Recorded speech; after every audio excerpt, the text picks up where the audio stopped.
Radio USA ਸੁਣ ਰਹੇ ਸਾਰੇ ਹਿਮਾਨਯੋਗ ਅਤੇ ਸਤਿਕਾਰਤ ਸਰੋਤਿਆਂ ਨੂੰ ਪਿਆਰ ਸਤਿਕਾਰ ਸੈਨਿਕੀ ਜਿਹੀ ਸਤਿ ਸ੍ਰੀ ਅਕਾਲ। ਸਭ ਨੂੰ ਜੀ ਨੂੰ ਆਖਦੇ ਹਾਂ। ਸੋ ਤੇ ਪ੍ਰੋਗਰਾਮ 'ਚ ਆਪ ਸਭ ਦਾ ਨਿੱਘਾ ਸਵਾਗਤ ਹੈ। ਮੈਂ ਰਾਜਕਰਨਵੀਰ ਸਿੰਘ ਸਾਂਝੀ ਸੱਤ ਦੇ ਵਿੱਚ ਜੀ ਨੂੰ ਆਖਦੇ ਹਾਂ। ਜੁੜ ਚੁੱਕੇ ਨੇ ਮੇਰੇ ਨਾਲ ਅੱਜ ਦੇ ਪ੍ਰੋਗਰਾਮ ਦੇ ਵਿੱਚ ਰਜਿੰਦਰ ਸਿੰਘ ਟਾਂਡਾ ਜੀ। ਰਜਿੰਦਰ ਸਿੰਘ ਟਾਂਡਾ ਜੀ ਦੇ ਨਾਲ ਆਪਾਂ ਗੱਲਬਾਤ ਟਰੱਕਿੰਗ ਇੰਡਸਟਰੀ ਦੇ ਬਾਬਤ ਕਰਦੇ ਹੁੰਦੇ ਹਾਂ। ਟਰੱਕਿੰਗ ਇੰਡਸਟਰੀ ਦੀ ਕੰਪਲਾਇੰਸ ਨੂੰ ਲੈ ਕੇ, ਟਰੱਕ ਦੀ ਖਰੀਦੋ ਫਰੋਖਤ ਨੂੰ ਲੈ ਕੇ, ਕੀ ਉਹਦਾ ਪੇਪਰ ਵਰਕ ਹੁੰਦਾ ਆ, ਓਵਰਆਲ ਜਿਹੜੀ ਆਪਾਂ ਟਰੱਕਿੰਗ ਇੰਡਸਟਰੀ ਬਾਰੇ ਗੱਲਬਾਤ ਕਰਦੇ ਹਾਂ। ਰਜਿੰਦਰ ਸਿੰਘ ਟਾਂਡਾ ਜੀ, ਜੀ ਆਇਆਂ ਨੂੰ ਸਵਾਗਤ ਹੈ। ਸਤਿ ਸ੍ਰੀ ਅਕਾਲ ਜੀ। ਸਤਿ ਸ਼੍ਰੀ ਅਕਾਲ ਰਾਜਕਿਰਨ ਜੀ, ਤੁਹਾਨੂੰ, ਤੁਹਾਡੀ ਸਾਰੀ ਟੀਮ ਨੂੰ, ਔਰ ਸੁਣ ਰਹੇ ਸਾਰੇ ਸਰੋਤਿਆਂ ਨੂੰ, ਔਰ ਦੇਖ ਰਹੇ ਸਾਰੇ ਨਾਜ਼ਰੀਨ ਨੂੰ ਮੇਰੇ ਵੱਲੋਂ ਬਹੁਤ ਹੀ ਪਿਆਰ ਔਰ ਅਦਬ ਭਰੀ ਸਤਿ ਸ਼੍ਰੀ ਅਕਾਲ। ਸੋ ਅੱਜ ਦੇ ਟਰੱਕਿੰਗ ਦੇ ਇਸ ਪ੍ਰੋਗਰਾਮ ਦੇ ਵਿੱਚ ਗੱਲਬਾਤ ਜਿਹੜੀ ਆਪਾਂ ਕਰਾਂਗੇ, ਜਿਹੜਾ ਟਰੱਕਿੰਗ ਇੰਡਸਟਰੀ ਨੂੰ ਲੈ ਕੇ ਕੀ ਕੁਛ ਜਿਹੜਾ ਉਹ ਚੱਲ ਰਿਹਾ, ਅਤੇ ਖਾਸ ਕਰਕੇ ਕੰਪਲਾਇੰਸ ਦੇ ਪੇਪਰ ਵਰਕ ਦੇ ਹਿਸਾਬ ਤੋਂ ਜਿਹੜੀ ਆਪਾਂ ਗੱਲ ਕਰਦੇ ਹਾਂ। ਟਰੱਕਿੰਗ ਇੰਡਸਟਰੀ ਦੇ ਖੋਲ੍ਹਣ ਤੋਂ ਪਹਿਲਾਂ ਰਜਿੰਦਰ ਸਿੰਘ ਟਾਂਡਾ ਜੀ, ਜੇ ਆਪਾਂ ਉੱਦਾਂ ਪੰਛੀ ਝਾਤ ਮਾਰੀਏ ਲੇਟੈਸਟ ਟਰੱਕਿੰਗ ਇੰਡਸਟਰੀ ਬਾਰੇ, ਜੇ ਤੁਸੀਂ 1-2 ਮਿੰਟ ਲਾ ਕੇ ਦੱਸੋ ਵੀ ਕੀ ਲੇਟੈਸਟ ਉਸ ਦੇ ਵਿੱਚ ਚੱਲ ਰਿਹਾ, ਕੀ ਅਪਡੇਟਸ ਨੇ, ਤੇ ਫਿਰ ਆਪਾਂ ਜਿਹੜਾ ਉਹ ਪੇਪਰ ਵਰਕ ਵਾਲੇ ਪਾਸੇ ਕੰਪਲਾਇੰਸ ਦੀ ਗੱਲ ਕਰਦੇ ਹਾਂ।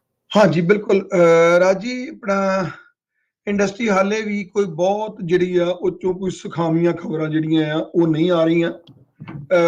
ਲੋਡਾਂ ਦੀ ਹਾਲਾਤ, ਲੋਡਾਂ ਦੇ ਰੇਟ ਜਿਹੜੇ ਆ ਅੱਜ ਵੀ ਬਹੁਤ ਘਟੇ ਆ।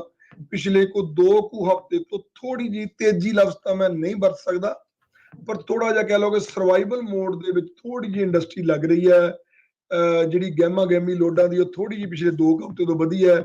ਕਈ ਲੋਕ ਇਹਨੂੰ 4 ਜੁਲਾਈ ਦਾ ਸਮਾਂ ਆਉਣ ਦੇ ਕਾਰਨ ਵੀ ਉਸ ਸੰਦਰਭ ਵਿੱਚ ਵੀ ਦੇਖ ਰਹੇ ਆ ਕਿ 4 ਜੁਲਾਈ ਆਉਣ ਵਾਲਾ ਆ, ਤੇ ਉਹਦੇ ਕਿਉਂਕਿ ਕਾਫੀ ਸੇਲਸ ਵਗੈਰਾ ਲੱਗਦੀਆਂ ਆ, ਤੇ ਜਿਹੜੀ ਆਪਣੀ ਇੰਡਸਟਰੀ ਆ, ਜਿਹੜੀ ਸਟੋਰਸ ਵਗੈਰਾ ਹੈਗੇ ਆ, ਉਹ ਆਪਣੀ ਇਨਵੈਂਟਰੀ ਪ੍ਰੋਕਿਓਰ ਕਰਨ ਦੇ ਉੱਤੇ ਲੱਗੇ ਆ, ਤੇ ਉਹਦੇ ਕਰਕੇ ਉਹਨਾਂ ਨੇ ਬਾਇੰਗ ਥੋੜੀ ਜਿਹੀ ਵਧਾ ਦਿੱਤੀ ਹੈ। ਸੋ ਇਹ ਵੀ ਇੱਕ ਕਾਰਨ ਹੋ ਸਕਦਾ। ਜੇਕਰ ਇਹ ਕਾਰਨ ਹੈ ਤਾਂ ਫਿਰ ਕੋਈ ਇਹ ਬਹੁਤ ਚੰਗੀ ਖਬਰ ਨਹੀਂ, ਪਰ ਓਵਰਆਲ ਅੱਜ ਵੀ ਟਰੱਕਿੰਗ ਦੇ ਵਿੱਚ ਕੋਈ ਹਜੇ ਬਹੁਤ ਜ਼ਿਆਦਾ ਮਾਈਨਰ ਪ੍ਰੋਡਿਊਸ ਨੂੰ ਲੈ ਕੇ ਥੋੜਾ ਜਿਹਾ ਜਿਹੜਾ ਆ ਉਹ ਕੰਮ ਠੀਕ ਹੋਇਆ ਆ। ਪਰ ਉਹਦੇ ਨਾਲ ਜਿਹੜੀ ਮਾੜੀ ਖਬਰ ਉਹ ਇਹ ਹੈ ਕਿ ਜਿਹੜੀ ਬੈਕ ਹਾਲ ਹੈ ਉਹ ਲਗਭਗ ਜਾਂ ਤਾਂ ਹੈ ਹੀ ਨਹੀਂ, ਜੇ ਹੈ ਤਾਂ ਉਹ ਬਹੁਤ ਹੀ ਇੱਕ ਸਸਤੇ ਰੇਟਾਂ ਦੇ ਉੱਤੇ ਜਿਹੜੀ ਬੈਕ ਹਾਲ ਆ। ਤੁਸੀਂ ਯਕੀਨ ਕਰੋ ਕਿ ਅੱਜ ਦੀ ਡੇਟ ਵਿੱਚ ਜਿਹੜਾ ਬੈਕ ਹਾਲ ਆ ਜਰਸੀ ਵਗੈਰਾ ਤੋਂ ਜਾਂ ਈਸਟ ਵਿੱਚੋਂ ਵਾਪਸ ਅੱਜ ਵੀ ਲੋਕ 3200 ਤੋਂ ਲੈ ਕੇ $3500 ਨੂੰ ਆ ਰਹੇ ਆ, ਤੇ ਬੈਕ ਐਂਡ ਫੋਰਥ ਜਿਹੜਾ ਉਹ ਹਜੇ ਵੀ 180 185 ਤੋਂ ਉੱਪਰ ਨਹੀਂ ਜਾਂਦੇ, ਜਿਹੜਾ ਕਿ ਬੜਾ ਹੀ ਖਤਰਨਾਕ ਖੇਲ ਹੈ। ਵੱਡੀਆਂ ਟਰੱਕਿੰਗ ਜਿਹੜੀਆਂ ਕੰਪਨੀਆਂ ਦੇ ਮਾਲਕ ਹੈ, ਜ਼ਿਆਦਾ ਟਰੱਕਾਂ ਜਿਹੜੇ ਵੱਡੇ ਫਲੀਟ ਹੈਗੇ ਆ, ਉਹਨਾਂ ਨੂੰ ਜਿਹੜੇ ਫਿਕਰ ਆ ਉਹ ਕੰਪੈਰੀਟਿਵਲੀ ਜ਼ਿਆਦਾ ਆ। ਛੋਟਾ ਟਰੱਕਰ ਜਿਹੜਾ ਆ, ਖਾਸ ਕਰ ਜਿਹੜਾ ਓਨਰ ਆਪਰੇਟਰ ਹੈ, ਉਹ ਲਗਭਗ ਆਪਣੀ ਕਾਫੀ ਸਰਵਾਈਵਲ ਮੋਡ ਦੇ ਵਿੱਚ ਚਲਾ ਗਿਆ ਆ। ਉਹਨਾਂ ਵਿੱਚ ਗਹਿਮਾ ਗਹਿਮੀ ਥੋੜੀ ਜਿਹੀ ਹੋਰ ਵੱਧ ਰਹੀ ਹੈ। ਛੋਟੇ ਟਰੱਕਰ, ਕਿਉਂਕਿ ਟਰੱਕਾਂ ਦੇ ਰੇਟ ਜਿਹੜੇ ਆ ਸਸਤੇ ਹੋਣ ਕਰਨੇ, ਉਹ ਅੱਗੇ ਨਾਲ ਜਿਹੜੀ ਖਰੀਦੋ ਫਰੋਖਤ ਟਰੱਕਾਂ ਦੀ ਹੈ ਉਹ ਕੰਪੈਰੀਟਿਵਲੀ ਥੋੜੀ ਜਿਹੀ ਵਧੀ ਹੈ, ਕਿਉਂਕਿ ਇਸ ਵੇਲੇ ਟਰੱਕ ਮਾਰਕੀਟ 'ਚ ਬਹੁਤ ਸਸਤਾ ਹੋਣ ਕਰਕੇ ਹਰ ਇੱਕ ਬੰਦਾ ਉਸ ਚੀਜ਼ ਦਾ ਬੈਨੀਫਿਟ ਜਿਹੜਾ ਉਹ ਲੈਣਾ ਚਾਹ ਰਿਹਾ ਆ, ਲੈ ਰਿਹਾ ਆ, ਔਰ ਮੇਰੇ ਖਿਆਲ ਨਾਲ ਕਿਸੇ ਹੱਦ ਤੱਕ ਲੈਣਾ ਵੀ ਚਾਹੀਦਾ ਜੀ। ਬਿਲਕੁਲ, ਜੇ ਕਿਸੇ ਕੋਲ ਕੈਪੀਟਲ ਆ ਕਰ ਸਕਦੇ, ਉਹਨਾਂ ਨੂੰ ਪਤਾ ਵੀ ਉਹ ਸਰਵਾਈਵ ਕਰ ਸਕਦੇ ਆ, ਲੋਡ ਲੱਭ ਕੇ ਕਿਸ਼ਤ ਜਿਹੜੀ ਉਹ ਲਾ ਸਕਦੇ ਆ, ਤਾਂ ਫਿਰ ਤਾਂ ਉਹਦੇ ਵਿੱਚ ਕੋਈ ਮਾੜੀ ਗੱਲ ਨਹੀਂ। ਇਸੇ ਦੇ ਨਾਲ ਹੀ ਜੇ ਆਪਾਂ ਰਜਿੰਦਰ ਸਿੰਘ ਟਾਂਡਾ ਜੀ ਗੱਲ ਕਰੀਏ, ਆਪਾਂ ਬੀਤੇ ਜੇ ਸਮੇਂ ਦੇ ਵਿੱਚ ਵੀ ਇੱਕ ਚਰਚਾ ਦੇਖੀ ਸੁਣੀ, ਧੜਾ ਧੜ ਟਰੱਕਿੰਗ ਕੰਪਨੀਆਂ, ਕਾਰਪੋਰੇਸ਼ਨਾਂ ਬਹੁਤ ਜ਼ਿਆਦੀਆਂ ਜਿਹੜੀਆਂ ਉਹ ਖੁੱਲ੍ਹਣ ਲੱਗ ਗਈਆਂ ਸੀਗੀਆਂ, ਖਾਸ ਕਰਕੇ ਜਦੋਂ AB5 ਦਾ ਜਦੋਂ ਰੌਲਾ ਆਇਆ ਸੀ, ਉਸ ਤੋਂ ਬਾਅਦ ਦੇ ਵਿੱਚ। ਹੁਣ ਜਦੋਂ ਕੋਈ ਇਨਸਾਨ ਟਰੱਕਿੰਗ ਕੰਪਨੀ ਖੋਲ੍ਹਣ ਬਾਰੇ ਜਿਹੜਾ ਉਹ ਫੈਸਲਾ ਲੈਂਦਾ ਹੈ ਜਾਂ ਖਿਆਲ ਲੈਂਦਾ ਆ, ਉਹਨੂੰ ਕਿਹੜੀਆਂ ਗੱਲਾਂ ਸ਼ੁਰੂਆਤੀ ਦੌਰ ਦੇ ਵਿੱਚ ਉਸਦਾ ਜਿਹੜਾ ਉਹ ਧਿਆਨ ਰੱਖਣਾ ਚਾਹੀਦਾ ਆ, ਤੇ ਕਿ ਟਰੱਕ ਲੈਣ ਤੋਂ ਬਾਅਦ 'ਚ ਉਹਨੂੰ ਜਿਹੜਾ ਪਛਤਾਉਣਾ ਨਾ ਪਵੇ? ਰਾਜ ਭਾਈ ਜੀ, ਦੇਖੋ ਇਸ ਤਰ੍ਹਾਂ ਹੈਗਾ ਕਿ ਜਦੋਂ ਵੀ ਅਸੀਂ ਟਰੱਕਿੰਗ ਖੋਲਣੀ ਸ਼ੁਰੂ ਕਰਦੇ ਹਾਂ ਜਾਂ ਖਿਆਲ ਆਉਂਦਾ ਹੈ ਕਿ ਅਸੀਂ ਹੁਣ ਆਪਣੀ ਟਰੱਕਿੰਗ ਖੋਲੀਏ, ਤਾਂ 2 ਉਹਦੇ ਪਹਿਲੂ ਬਣਦੇ ਆ। ਇੱਕ ਤਾਂ ਇਹ ਹੈ ਕਿ ਬੰਦੇ ਕੋਲ ਆਲਰੇਡੀ ਆਪਣਾ ਟਰੱਕ ਹੈਗਾ, ਤੇ ਉਹ ਓਨਰ ਆਪਰੇਟਰ ਕਿਸੇ ਬੰਦੇ ਨਾਲ ਆਪਣਾ ਟਰੱਕ ਲੀਜ਼ ਕਰਕੇ ਤੇ ਟਰੱਕ ਚਲਾ ਰਿਹਾ। ਭਾਵ ਕਿ ਉਹਦੇ ਕੋਲ ਆਪਣੇ ਕੰਪਨੀ ਆਪਣੀ ਨਹੀਂ ਹੈ, ਪਰ ਉਹ ਲਾਇਸੈਂਸ ਪਲੇਟਾਂ ਉਹਦੇ ਕੋਲ ਆਪਣੀਆਂ ਹਨ ਔਰ ਕਿਸੇ ਦੇ ਨਾਲ as a independent owner operator ਕਿਸੇ ਦੇ ਸਾਈਨ ਯੂਜ਼ ਕਰਕੇ ਉਹ ਟਰੱਕ ਚਲਾ ਰਿਹਾ, ਜਿਹੜੀ ਕਿ ਪ੍ਰੈਕਟਿਸ ਕਿਸੇ ਹੱਦ ਤੱਕ ਹੁਣ ਘਟ ਵੀ ਗਈ ਹੈ, ਕਿਉਂਕਿ ਅੱਜ ਕੱਲ ਬਹੁਤੀਆਂ ਕੰਪਨੀਆਂ ਜਿਵੇਂ ਤੁਸੀਂ ਗੱਲ ਕੀਤੀ ਹੈ AV5 ਲਾਅ ਕਰਕੇ ਆਪਣੇ ਸਾਈਨ ਦੇਣ ਤੋਂ ਘਬਰਾ ਰਹੀਆਂ ਜੀ। ਸੋ ਇਸ ਕਰਕੇ ਵੀ ਲੋਕਾਂ ਨੂੰ ਆਪਣੀ ਕੰਪਨੀ ਖੋਲਣੀ ਪੈ ਰਹੀ ਆ ਔਰ ਜਿਹੜੇ ਕੁਝ ਨਵੇਂ ਬੰਦੇ ਜਿਹੜੇ ਬਿਲਕੁਲ ਹੀ ਨਵੇਂ ਟਰਕਿੰਗ 'ਚ ਆ ਰਹੇ ਆ ਉਹ ਅੱਜ ਕੱਲ ਓਨਰ ਆਪਰੇਟਰ ਬਣਨ ਨੂੰ ਜ਼ਿਆਦਾ ਤਿਆਰ ਹੀ ਨਹੀਂਗੇ, ਕਿਉਂਕਿ ਉਹ ਕਿਸੇ ਦੇ ਥੱਲੇ ਲੱਗ ਕੇ ਕੰਮ ਕਰਨਾ ਨਹੀਂ ਚਾਹੁੰਦੇ, ਜਾਂ ਕਹਿ ਲਓ ਕਿ ਕੰਪਨੀਆਂ ਵੀ ਇਸ ਚੀਜ਼ ਨੂੰ ਬਹੁਤਾ ਜ਼ਿਆਦਾ ਜਿਹੜਾ ਆ ਉਹ ਪਹਿਲ ਨਹੀਂ ਦੇ ਰਹੀਆਂ ਕਿਸੇ ਨੂੰ ਆਪਣੇ ਸਾਈਨ ਦੇਣ ਦੇ। ਸੋ ਅੱਜ ਕੱਲ ਅੱਗੇ ਪ੍ਰੈਕਟਿਸ ਹੁੰਦੀ ਸੀ ਕਿ ਬੰਦਾ ਟਰੱਕ ਲੈਣ ਤੋਂ ਬਾਅਦ 2-4 ਸਾਲ ਕਿਸੇ ਨਾਲ as a owner operator truck ਚਲਾਉਂਦਾ ਸੀ, ਜੋ 2-3 ਸਾਲ ਦਾ ਐਕਸਪੀਰੀਅੰਸ ਹੋ ਜਾਂਦਾ ਸੀ, ਫਿਰ ਉਹ ਆਪਣੇ ਪਰਮਿਟ ਵਗੈਰਾ ਆਪਣੇ ਖੁਦ ਲੈਂਦਾ ਸੀ, ਭਾਵ ਕਿ ਆਪਣੀ ਕੰਪਨੀ ਖੋਲਦਾ ਸੀ। ਪਰ ਹੁਣ ਕੁਝ ਤਾਂ AV5 ਲਾਅ ਕਾਰਨ ਹੈ, ਕੁਝ ਅੱਜ ਕੱਲ ਜਿਹੜਾ ਅਗਲੀ ਪੀੜ੍ਹੀ ਹੈ ਉਹ ਵੈਸੇ ਵੀ ਬਹੁਤਾ ਕਿਸੇ ਨਾਲ ਅੱਜ ਕੱਲ ਇੱਕ ਜਗ੍ਹਾ ਸਟਿਕ ਹੋ ਕੇ ਕੰਮ ਨਹੀਂ ਕਰਨਾ ਚਾਹੁੰਦੇ, ਉਹ ਆਪਣੀ ਥੋੜੀ ਜਿਹੀ ਆਜ਼ਾਦੀ ਚਾਹੁੰਦੇ ਆ। ਪੁਰਾਣਿਆਂ ਵੇਲੇ ਤਾਂ ਮੈਂ ਇਦਾਂ ਦੇ ਵੀ ਲੋਕ ਦੇਖਦਾ ਜਿਹੜੇ 20-20 ਸਾਲ ਕਿਸੇ ਨਾਲ ਓਨਰ ਆਪਰੇਟਰ ਹੀ ਲੱਗੇ ਰਹੇ, 25-25 ਸਾਲ ਵੀ ਲੋਕ ਓਨਰ ਆਪਰੇਟਰ ਇਦਾਂ ਦੀਆਂ ਕਮਿਟਮੈਂਟਸ ਹੁੰਦੀਆਂ ਸੀ। ਪਰ ਹੁਣ ਉਹ ਪ੍ਰੈਕਟਿਸਾਂ ਡੇ ਬਾਈ ਡੇ, ਖੈਰ ਸਮਾਂ ਆ, ਸਮੇਂ ਦੇ ਨਾਲ ਓਵਰਆਲ ਹੀ ਖਤਮ ਆਏ। ਹਾਂਜੀ, ਉਹ ਇਹ ਚੀਜ਼ ਹੁਣ ਖਤਮ ਹੋ ਗਈ ਹੈ। ਪਹਿਲਿਆਂ ਵੇਲੇ ਇਹ ਚੀਜ਼ਾਂ ਬਹੁਤ ਹੁੰਦੀਆਂ ਸੀ ਤੇ ਭਾਈਬੰਦੀ ਪਿਆਰ ਸਾਰਾ, ਤੇ ਹੁਣ ਚਲੋ ਖੈਰ ਸਮੇਂ ਨਾਲ ਸਮਾਂ ਆਪਣੀ ਚਾਲ ਤੇ ਚੱਲਦਾ ਰਹਿੰਦਾ। ਤੇ ਜਦੋਂ ਬੰਦਾ ਕੋਈ ਅੱਜ ਦੀ ਡੇਟ ਵਿੱਚ ਆਪਣੀ ਕੰਪਨੀ ਖੋਲਣ ਬਾਰੇ ਸੋਚਦਾ ਤਾਂ ਮੈਂ ਸਮਝਦਾ ਕਿ ਜਿਹੜੀਆਂ 3-4 ਬਹੁਤ ਹੀ ਜ਼ਰੂਰੀ ਚੀਜ਼ਾਂ ਉਹਨਾਂ ਨੂੰ ਸਮਝਣ ਦੀ ਲੋੜ ਹੈ। ਉਹਨਾਂ ਵਿੱਚ ਪਹਿਲੀ ਇਹ ਹੈ ਕਿ ਉਹਦੀ ਉਮਰ ਕਿੰਨੀ ਜੀ। ਜਿੰਨੀ ਘੱਟ ਉਮਰ ਹੋਏਗੀ ਉਨੀ ਤੁਹਾਡੀ ਇੰਸ਼ੋਰੈਂਸ ਜਿਹੜੀ ਹੈ ਉਹ ਬਹੁਤ ਮਹਿੰਗੀ ਹੋਏਗੀ। ਠੀਕ ਹੈ। ਮੇਰੇ ਕੋਲ ਇਸ ਤਰ੍ਹਾਂ ਦੇ ਕਲਾਇੰਟ ਵੀ ਆਉਂਦੇ ਆ ਜਿਹੜੇ 20 ਸਾਲ ਦੀ ਉਮਰ ਵਿੱਚ ਆਪਣਾ ਟਰੱਕ ਲੈ ਕੇ ਤੇ ਆਪਣੀ ਕੰਪਨੀ ਖੋਲਣ ਆ ਜਾਂਦੇ। ਔਰ ਸਾਡੀ ਕੋਸ਼ਿਸ਼ ਬਤੌਰ ਕਹਿ ਲਓ ਕਿ ਏਜੰਟ ਕਹਿ ਲਓ ਜਾਂ ਅਸੀਂ ਕਮਿਊਨਿਟੀ ਵਿੱਚ ਕਿਉਂਕਿ ਵਿਚਰਦੇ ਆ, ਅਸੀਂ ਸਮਾਜ 'ਚ ਲੋਕਾਂ ਨੂੰ ਜਵਾਬ ਦੇਣਾ ਹੁੰਦਾ। ਮੇਰੀ ਹਮੇਸ਼ਾ ਤੋਂ ਕੋਸ਼ਿਸ਼ ਇਹ ਹੁੰਦੀ ਹੈ ਕਿ 20 ਸਾਲ ਦੀ ਉਮਰ 'ਚ ਅਗਰ ਤੁਹਾਡੇ ਕੋਲ ਬੱਚਾ ਆਉਂਦਾ ਆ ਤੇ ਉਹਨੂੰ 2-4 ਵਾਰ ਜ਼ਰੂਰ ਰੋਕਿਆ ਜਾਵੇ ਕਿ ਭਾਈ ਇਹ ਗਲਤੀ ਨਾ ਕਰ, ਕਿਉਂਕਿ ਇੰਨੀ ਛੋਟੀ ਉਮਰ ਦੇ ਵਿੱਚ ਇੱਕ ਤਾਂ ਬੰਦਾ ਓਨਾ ਜ਼ਿਆਦਾ ਮੈਚੁਰ ਨਹੀਂ ਹੁੰਦਾ, ਦੂਸਰੀ ਗੱਲ ਆ ਕਿ ਜਿੰਨਾ ਕੁ ਪੈਸਾ ਉਹਨੇ ਕਮਾਉਣਾ ਹੁੰਦਾ, ਕੋਈ $1000-2000 ਵੱਧ, ਇਹਦੇ ਨਾਲੋਂ ਕਿਤੇ ਜ਼ਿਆਦਾ ਇੰਸ਼ੋਰੈਂਸ ਮਹਿੰਗੀ ਹੋ ਜਾਂਦੀ। ਤੁਸੀਂ ਹੈਰਾਨ ਹੋਵੋਗੇ ਸੁਣ ਕੇ ਕਿ ਇੰਸ਼ੋਰੈਂਸ ਦੇ ਵਿੱਚ ਅੱਜ ਕੱਲ ਇੰਨਾ ਫਰਕ ਪੈ ਗਿਆ ਕਿ ਅਗਰ ਇੱਕ 26-27 ਸਾਲ ਦਾ ਲੜਕਾ ਜਾਂ 28 ਸਾਲ ਦਾ ਲੜਕਾ ਜਿਹਦੀ ਉਮਰ ਘੱਟ 28 ਸਾਲ ਹੈ ਔਰ ਉਹਦੇ ਕੋਲ ਕੋਈ ਸਾਈਟੇਸ਼ਨ ਨਹੀਂ ਹੈ, ਉਹਦੇ ਕੋਲ ਕੋਈ ਟਿਕਟ ਨਹੀਂ ਹੈ, ਉਹਦੇ ਕੋਲ 2 ਸਾਲ ਦਾ 3 ਸਾਲ ਦਾ ਐਕਸਪੀਰੀਅੰਸ ਹੈ, ਉਹਦੇ ਮੁਕਾਬਲੇ ਜਿਹੜਾ 18, 19 ਜਾਂ 20 ਸਾਲ ਦਾ ਮੁੰਡਾ ਆ, ਅਗਰ ਉਹਦੇ ਕੋਲ 2 ਟਿਕਟਾਂ ਵੀ ਆ ਨਾਲ ਤੇ ਉਹਨਾਂ ਦੀ ਇੰਸ਼ੋਰੈਂਸ ਦੇ ਵਿੱਚ ਕਈ ਵਾਰੀ 3 ਟਾਈਮਸ ਦਾ ਫਰਕ ਹੋਇਆ। ਵਾਓ। ਮੈਂ ਤੁਹਾਨੂੰ ਇੱਕ ਛੋਟੀ ਜੀ ਮਿਸਾਲ ਦੇਣ ਲੱਗਾ ਕਿ ਇੱਕ ਕਲਾਇੰਟ ਅਗਰ ਉਹਦੀ 28 ਸਾਲ ਦੀ ਉਮਰ ਆ, 3-4 ਸਾਲ ਦਾ ਤਜਰਬਾ ਆ, ਉਹਦੇ ਕੋਲ ਕੋਈ ਸਾਈਟੇਸ਼ਨ ਨਹੀਂ ਹੈ, ਹੋ ਸਕਦਾ ਉਹਦੀ ਜਿਹੜੀ ਇੱਕ ਸੇਮ ਟਰੱਕ ਵੈਲਿਊ ਦੀ, ਸੇਮ ਟ੍ਰੇਲਰ ਵੈਲਿਊ ਦੀ ਅਗਰ ਉਹਦੀ ਇੰਸ਼ੋਰੈਂਸ 14 ਜਾਂ 15,000 ਹੈ ਤਾਂ ਉਹਦੇ ਮੁਕਾਬਲੇ ਇੱਕ 20 ਸਾਲ ਦੇ ਮੁੰਡੇ ਦੀ ਉਸੇ ਟਰੱਕ ਦੀ, ਉਸੇ ਟ੍ਰੇਲਰ ਦੀ ਇੰਸ਼ੋਰੈਂਸ ਹੋ ਸਕਦਾ 40,000 ਪਹੁੰਚ ਜਾਏ। ਓ ਵਾਓ। ਮੈਂ 45,000 ਦਾ ਕੋਡ ਆਪ ਦੇਖਿਆ ਇੱਕ ਟਰੱਕ ਦਾ। ਠੀਕ ਹੈ। ਸੋ 45,000 ਦਾ ਭਾਵ ਹੈ ਕਿ ਸਾਲ ਦੀ 25,000 ਤੋਂ ਲੈ ਕੇ 30,000 ਇੰਸ਼ੋਰੈਂਸ ਮਹਿੰਗੀ ਹੋਣੀ। ਭਾਵ ਕਿ 2,000 ਤੋਂ ਲੈ ਕੇ $2,500, ਔਰ ਕੋਈ ਦੁਨੀਆ ਦਾ ਐਸਾ ਟਰੱਕ ਨਹੀਂ ਹੈ ਜਿਹੜਾ ਕਿਸੇ ਬੰਦੇ ਨੂੰ 2,000 ਤੋਂ 25,000 ਵੱਧ ਕਮਾ ਕੇ ਦੇ ਦੇਵੇ। ਸਹੀ ਗੱਲ ਜੀ ਜੀ। ਸੋ ਪਹਿਲੀ ਗੱਲ ਇਹ ਹੈ ਕਿ ਆਪਣੀ ਉਮਰ ਦਾ ਖਿਆਲ ਜਿਹੜਾ ਉਹ ਬਹੁਤ ਰੱਖਣਾ ਚਾਹੀਦਾ ਹੈ। ਟਰੱਕਿੰਗ ਇੰਡਸਟਰੀ ਵਿੱਚ ਇੰਸ਼ੋਰੈਂਸ ਕੰਪਨੀਆਂ ਜਿਹੜੀਆਂ ਉਹ 25 ਸਾਲ ਦੀ ਉਮਰ ਜਿਹੜੀ ਹੈ ਉਹਨੂੰ ਇੱਕ ਚੰਗੀ ਉਮਰ ਮੰਨਦੀਆਂ। ਉਹ ਬੈਂਚਮਾਰਕ ਬਹੁਤ ਸਾਰੀਆਂ ਕੰਪਨੀਆਂ ਐਸੀਆਂ ਜਿਹੜੀਆਂ 25 ਸਾਲ ਤੋਂ ਘੱਟ ਇੰਸ਼ੋਰੈਂਸ ਆਫਰ ਹੀ ਨਹੀਂ ਕਰਦੀਆਂ। ਠੀਕ ਹੈ। ਅਗਲੀ ਗੱਲ ਕਿ ਇੱਕ ਗੱਲ ਹੋਰ ਧਿਆਨ ਦੇਣ ਵਾਲੀ ਹੈ ਕਿ ਜਿੰਨੀ ਇੰਸ਼ੋਰੈਂਸ ਮਹਿੰਗੀ ਹੋਏਗੀ ਉਨੀ ਮਾੜੀ ਵੀ ਹੋਏਗੀ। ਇੱਕ ਬਹੁਤ ਧਿਆਨ ਰੱਖਣ ਦੀ ਗੱਲ ਹੈ, ਜਿੰਨੀ ਇੰਸ਼ੋਰੈਂਸ ਸਸਤੀ ਹੋਏਗੀ ਉਨੀ ਵਧੀਆ ਹੋਏਗੀ। ਕਾਰਨ ਇਹ ਕਿਦਾਂ? ਸਸਤੀ ਇੰਸ਼ੋਰੈਂਸ ਉਦੋਂ ਹੁੰਦੀ ਹੈ ਜਦੋਂ ਤੁਹਾਡਾ ਡਰਾਈਵਿੰਗ ਰੈਕੋਰਡ ਬਹੁਤ ਵਧੀਆ ਤੇ ਡਰਾਈਵਿੰਗ ਰੈਕਡ ਜਿਹੜੇ ਬਹੁਤ ਵਧੀਆ ਵਾਲੀਆਂ ਉਹ ਹਮੇਸ਼ਾ ਟੌਪ ਮੋਸਟ ਕੰਪਨੀਆਂ ਜਿਹੜੀਆਂ ਇੰਸ਼ੋਰੈਂਸ ਆਫਰ ਕਰਦੀਆਂ, ਜਿਨ੍ਹਾਂ ਦਾ ਹੁੰਦਾ ਕਿ ਸਾਡੇ ਡਰਾਈਵਰ ਦੇ ਕੋਲ 1 ਤੋਂ ਵੱਧ ਟਿਕਟ ਨਾ ਹੋਵੇ, 2 ਸਾਲ ਤੋਂ ਘੱਟ ਦਾ ਐਕਸਪੀਰੀਅੰਸ ਨਾ ਹੋਵੇ, 25 ਸਾਲ ਤੋਂ ਵੱਧ ਉਹਦੀ ਘੱਟ ਉਮਰ ਨਾ ਹੋਵੇ, ਜਿਨ੍ਹਾਂ ਨੇ ਆਪਣੇ ਜਿਹੜੇ ਬਾਰ ਆ ਉਹ ਬਹੁਤ ਉੱਚੀ ਰੱਖੀ ਹੈ, ਠੀਕ ਹੈ, ਕੁਆਲੀਫਿਕੇਸ਼ਨ ਬਾਰ ਉੱਪਰ ਰੱਖੀ ਹੈ, ਉਹ ਨੈਚੁਰਲੀ ਗੱਲ ਹੈ ਕਿ ਤੁਹਾਨੂੰ ਸਸਤੀ ਇੰਸ਼ੋਰੈਂਸ ਦਿੰਦੀਆਂ, ਕਿਉਂਕਿ ਉਹਨਾਂ ਦਾ ਰਿਸਕ ਬਹੁਤ ਘੱਟ ਜਾਂਦਾ। ਜਿੰਨਾ ਕਿਸੇ ਕੰਪਨੀ ਦਾ ਰਿਸਕ ਘੱਟ ਹੋਏਗਾ ਉਨੀ ਉਹ ਇੰਸ਼ੋਰੈਂਸ ਸਸਤੀ ਦੇਣ ਦੇ ਕਾਬਿਲ ਹੋਏਗੀ। ਠੀਕ ਹੈ, ਜਿੰਨਾ ਉਹਦਾ ਲਾਸ ਰੇਸ਼ੋ ਜਿਹੜੀ ਉਹ ਵਧੇਗੀ ਇੰਸ਼ੋਰੈਂਸ ਕੰਪਨੀ ਦੀ, ਉਨੀ ਉਹਦੀ ਇੰਸ਼ੋਰੈਂਸ ਮਹਿੰਗੀ ਹੋਏਗੀ। ਜਿੰਨਾ ਇੰਸ਼ੋਰੈਂਸ ਕੰਪਨੀ ਵੱਧ ਰਿਸਕ ਲਏਗੀ ਉਨੀ ਉਹਦੀ ਇੰਸ਼ੋਰੈਂਸ ਮਹਿੰਗੀ ਹੋਏਗੀ। ਸੋ ਇਸ ਕਰਕੇ ਜਿੰਨੀ ਮਹਿੰਗੀ ਹੋਏਗੀ ਉਨੀ ਮਾੜੀ ਹੋਏਗੀ। ਉਹ ਕਿਉਂ? ਕਿਉਂਕਿ ਉਹਦੇ ਡਿਡਕਟੇਬਲ ਬਹੁਤ ਵਧਣਗੇ।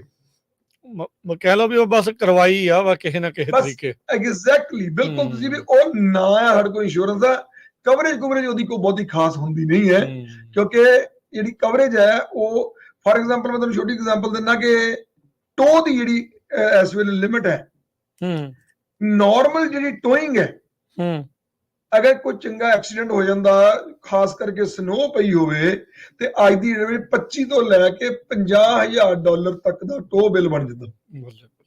ਮੈਂ 52,000 ਦਾ ਟੋ ਬਿੱਲ ਦੇਖਿਆ ਇੱਕ ਦਿਨ, ਕਿਸੇ ਬੰਦੇ ਨੇ ਮੈਨੂੰ ਕਾਲ ਕੀਤੀ ਕਿ ਉਹਦਾ $76,000 ਦਾ ਟੋ ਬਿੱਲ ਹੈ, ਜਦ ਕਿ ਜਿਹੜੀ ਇੰਸ਼ੋਰੈਂਸ ਕੰਪਨੀ ਹੈ ਉਹ ਨਾਰਮਲੀ 10 ਤੋਂ ਲੈ ਕੇ 20,000 ਤੋਂ ਉੱਪਰ ਟੋ ਕਵਰੇਜ ਨਹੀਂ ਕਰਦੀ।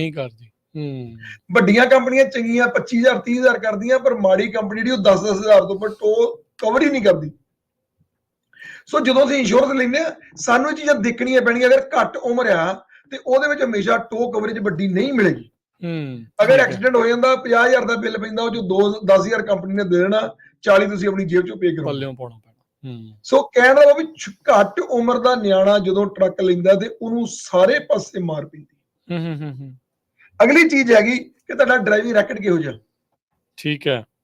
ਅਗਰ ਤੁਹਾਡੀ ਉਮਰ ਮੰਨ ਲਓ 32 ਸਾਲ ਜਾਂ 35 ਸਾਲ ਵੀ ਹੈ, ਪਰ ਪਿਛਲੇ 3 ਸਾਲਾਂ ਦੇ ਵਿੱਚ ਤੁਹਾਡੇ ਕੋਲ 4-5 ਟਿਕਟਾਂ ਆ, 2 ਐਕਸੀਡੈਂਟ ਆ, ਤੇ ਫਿਰ ਵੀ ਕੰਪਨੀ ਖੋਲਣਾ ਜਿਹੜਾ ਕੋਈ ਬਹੁਤ ਫਾਇਦੇ ਵਾਲਾ ਸੌਦਾ ਨਹੀਂ ਹੈ।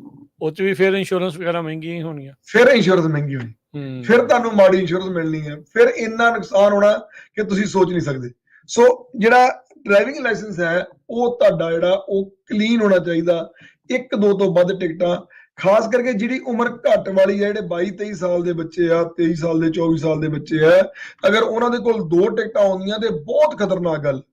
ਅਗਰ 30 ਸਾਲ ਦੇ ਬੰਦੇ ਕੋਲ 2 ਟਿਕਟਾਂ ਹੈ ਤਾਂ ਉਹਨੂੰ ਉਨੀ ਘੱਟ, ਉਹਦੀ ਉਨੀ ਵੈਲਿਊ ਨਹੀਂ, ਕਹਿਣਾ ਦਾ ਉਹਦਾ ਉਹਨਾਂ ਨੁਕਸਾਨ ਨਹੀਂ ਹੁੰਦਾ ਜਿੰਨਾ ਇੱਕ ਛੋਟੀ ਉਮਰ ਦੇ ਬੰਦੇ ਕੋ ਅਗਰ 2 ਟਿਕਟਾਂ ਹੋਣ।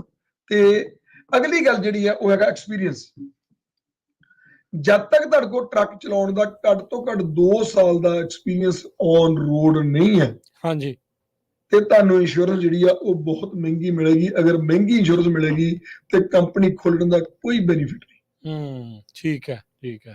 6 ਮਹੀਨੇ ਦੇ ਇੰਸ਼ੋਰੈਂਸ ਦੇ ਉੱਤੇ ਲੋਕ ਕੰਪਨੀ ਖੋਲਣ ਲੱਗ ਪੈਂਦੇ ਆ, ਜਦਕਿ 6 ਮਹੀਨੇ ਦੀ ਇੰਸ਼ੋਰੈਂਸ ਜਿਹੜੀ ਹੈ, ਅਗਰ ਟੋਟਲ ਕੈਰੀਅਰ 20 ਆ ਮਾਰਕੀਟ ਦੇ ਵਿੱਚ ਇੰਸ਼ੋਰੈਂਸ ਕੈਰੀਅਰ, ਤੇ 2 ਸਾਲ ਤੋਂ ਘੱਟ ਵਾਲੇ ਨੂੰ ਵੱਧ ਤੋਂ ਵੱਧ ਵੀ 4 ਜਾਂ 5 ਹੱਥ ਪਾਉਣਗੇ, ਤੇ 1 ਸਾਲ ਤੋਂ ਘੱਟ ਵਾਲਿਆਂ ਨੂੰ 1 ਜਾਂ 2 ਹੱਥ ਪਾਉਣਗੇ। ਇੰਨੇ ਘੱਟ ਜਾਣੇ ਆ, ਤੁਹਾਡੀ ਚੁਆਇਸ 5 ਜਾਂ 10% ਰਹਿ ਜਾਂਦੀ ਹੈ। ਆਹ ਤੇ ਫਿਰ ਉਹ ਚ ਆਪਸ਼ਨ ਤਾਂ ਕੋਈ ਵੀ ਨਹੀਂ। ਉਸ ਤੋਂ ਅਗਲੀ ਗੱਲ ਇਹ ਕਿ ਵੀ ਉਹ ਜੋ ਚਾਹਣ, ਜਿਵੇਂ ਦੀ ਚਾਹਣ ਇੰਸ਼ੋਰੈਂਸ ਤੁਹਾਨੂੰ ਦੇਣਗੇ। ਉਹਦਾ ਕੋਈ ਸਟੈਂਡਰਡ ਨਹੀਂ ਹੁੰਦਾ ਇੰਸ਼ੋਰੈਂਸ ਦਾ। ਉਹ ਚ ਉਹਨਾਂ ਨੇ ਹਰ ਤਰ੍ਹਾਂ ਦਾ, ਫॉर एग्जांपल ਨਾਰਮਲੀ ਜੇ $1,000 ਦਾ ਡਿਡਕਟੇਬਲ ਆ ਤੁਹਾਡਾ ਕਾਰਗੋ ਦਾ, ਤੇ ਤੁਹਾਡਾ ਫਿਜ਼ੀਕਲ ਦਾ, ਤੇ ਲਾਇਬਿਲਿਟੀ ਦਾ, ਉਹਦੇ ਤੁਹਾਡਾ ਕੱਲੇ ਦਾ 5,000 ਦਾ ਡਿਡਕਟੇਬਲ ਰੱਖਣਾ। ਡਿਡਕਟੇਬਲ ਭਾਵ ਕਿ ਜੇ ਤੁਹਾਡਾ ਥੋੜਾ ਜਿਹਾ ਵੀ ਟਰੱਕ ਤੇ ਵੱਜ ਗਿਆ, ਮਾੜਾ ਜਿਹਾ ਕਾਰਗੋ ਨੁਕਸਾਨ ਹੋ ਗਿਆ, 15-18,000 ਦਾ ਨੁਕਸਾਨ ਆ, ਤੇ ਇੰਸ਼ੋਰੈਂਸ ਕੰਪਨੀ ਨੇ ਭੱਲਾ ਜਾ ਦੇਣਾ ਵੀ ਤੁਹਾਨੂੰ ਮਿਲਣੇ ਕੱਖ ਨਹੀਂ, ਮਿਲਣਾ ਫਾਇਦਾ ਕੋਈ ਨਹੀਂ। ਕਹਿਣ ਦਾ ਭਾਵ ਹੈ ਕਿਉਂਕਿ ਜਦੋਂ ਟਰੱਕਿੰਗ ਕੰਪਨੀ ਖੋਲਣੀ ਹੈ ਤੇ ਅਸੀਂ ਇਹ ਗੱਲ ਪੱਕੀ ਆ ਕਿ ਕਮਾਈ ਲਈ ਖੋਲਣੀ ਹੈ। ਇਹ ਤਾਂ ਹੈ ਹੀ।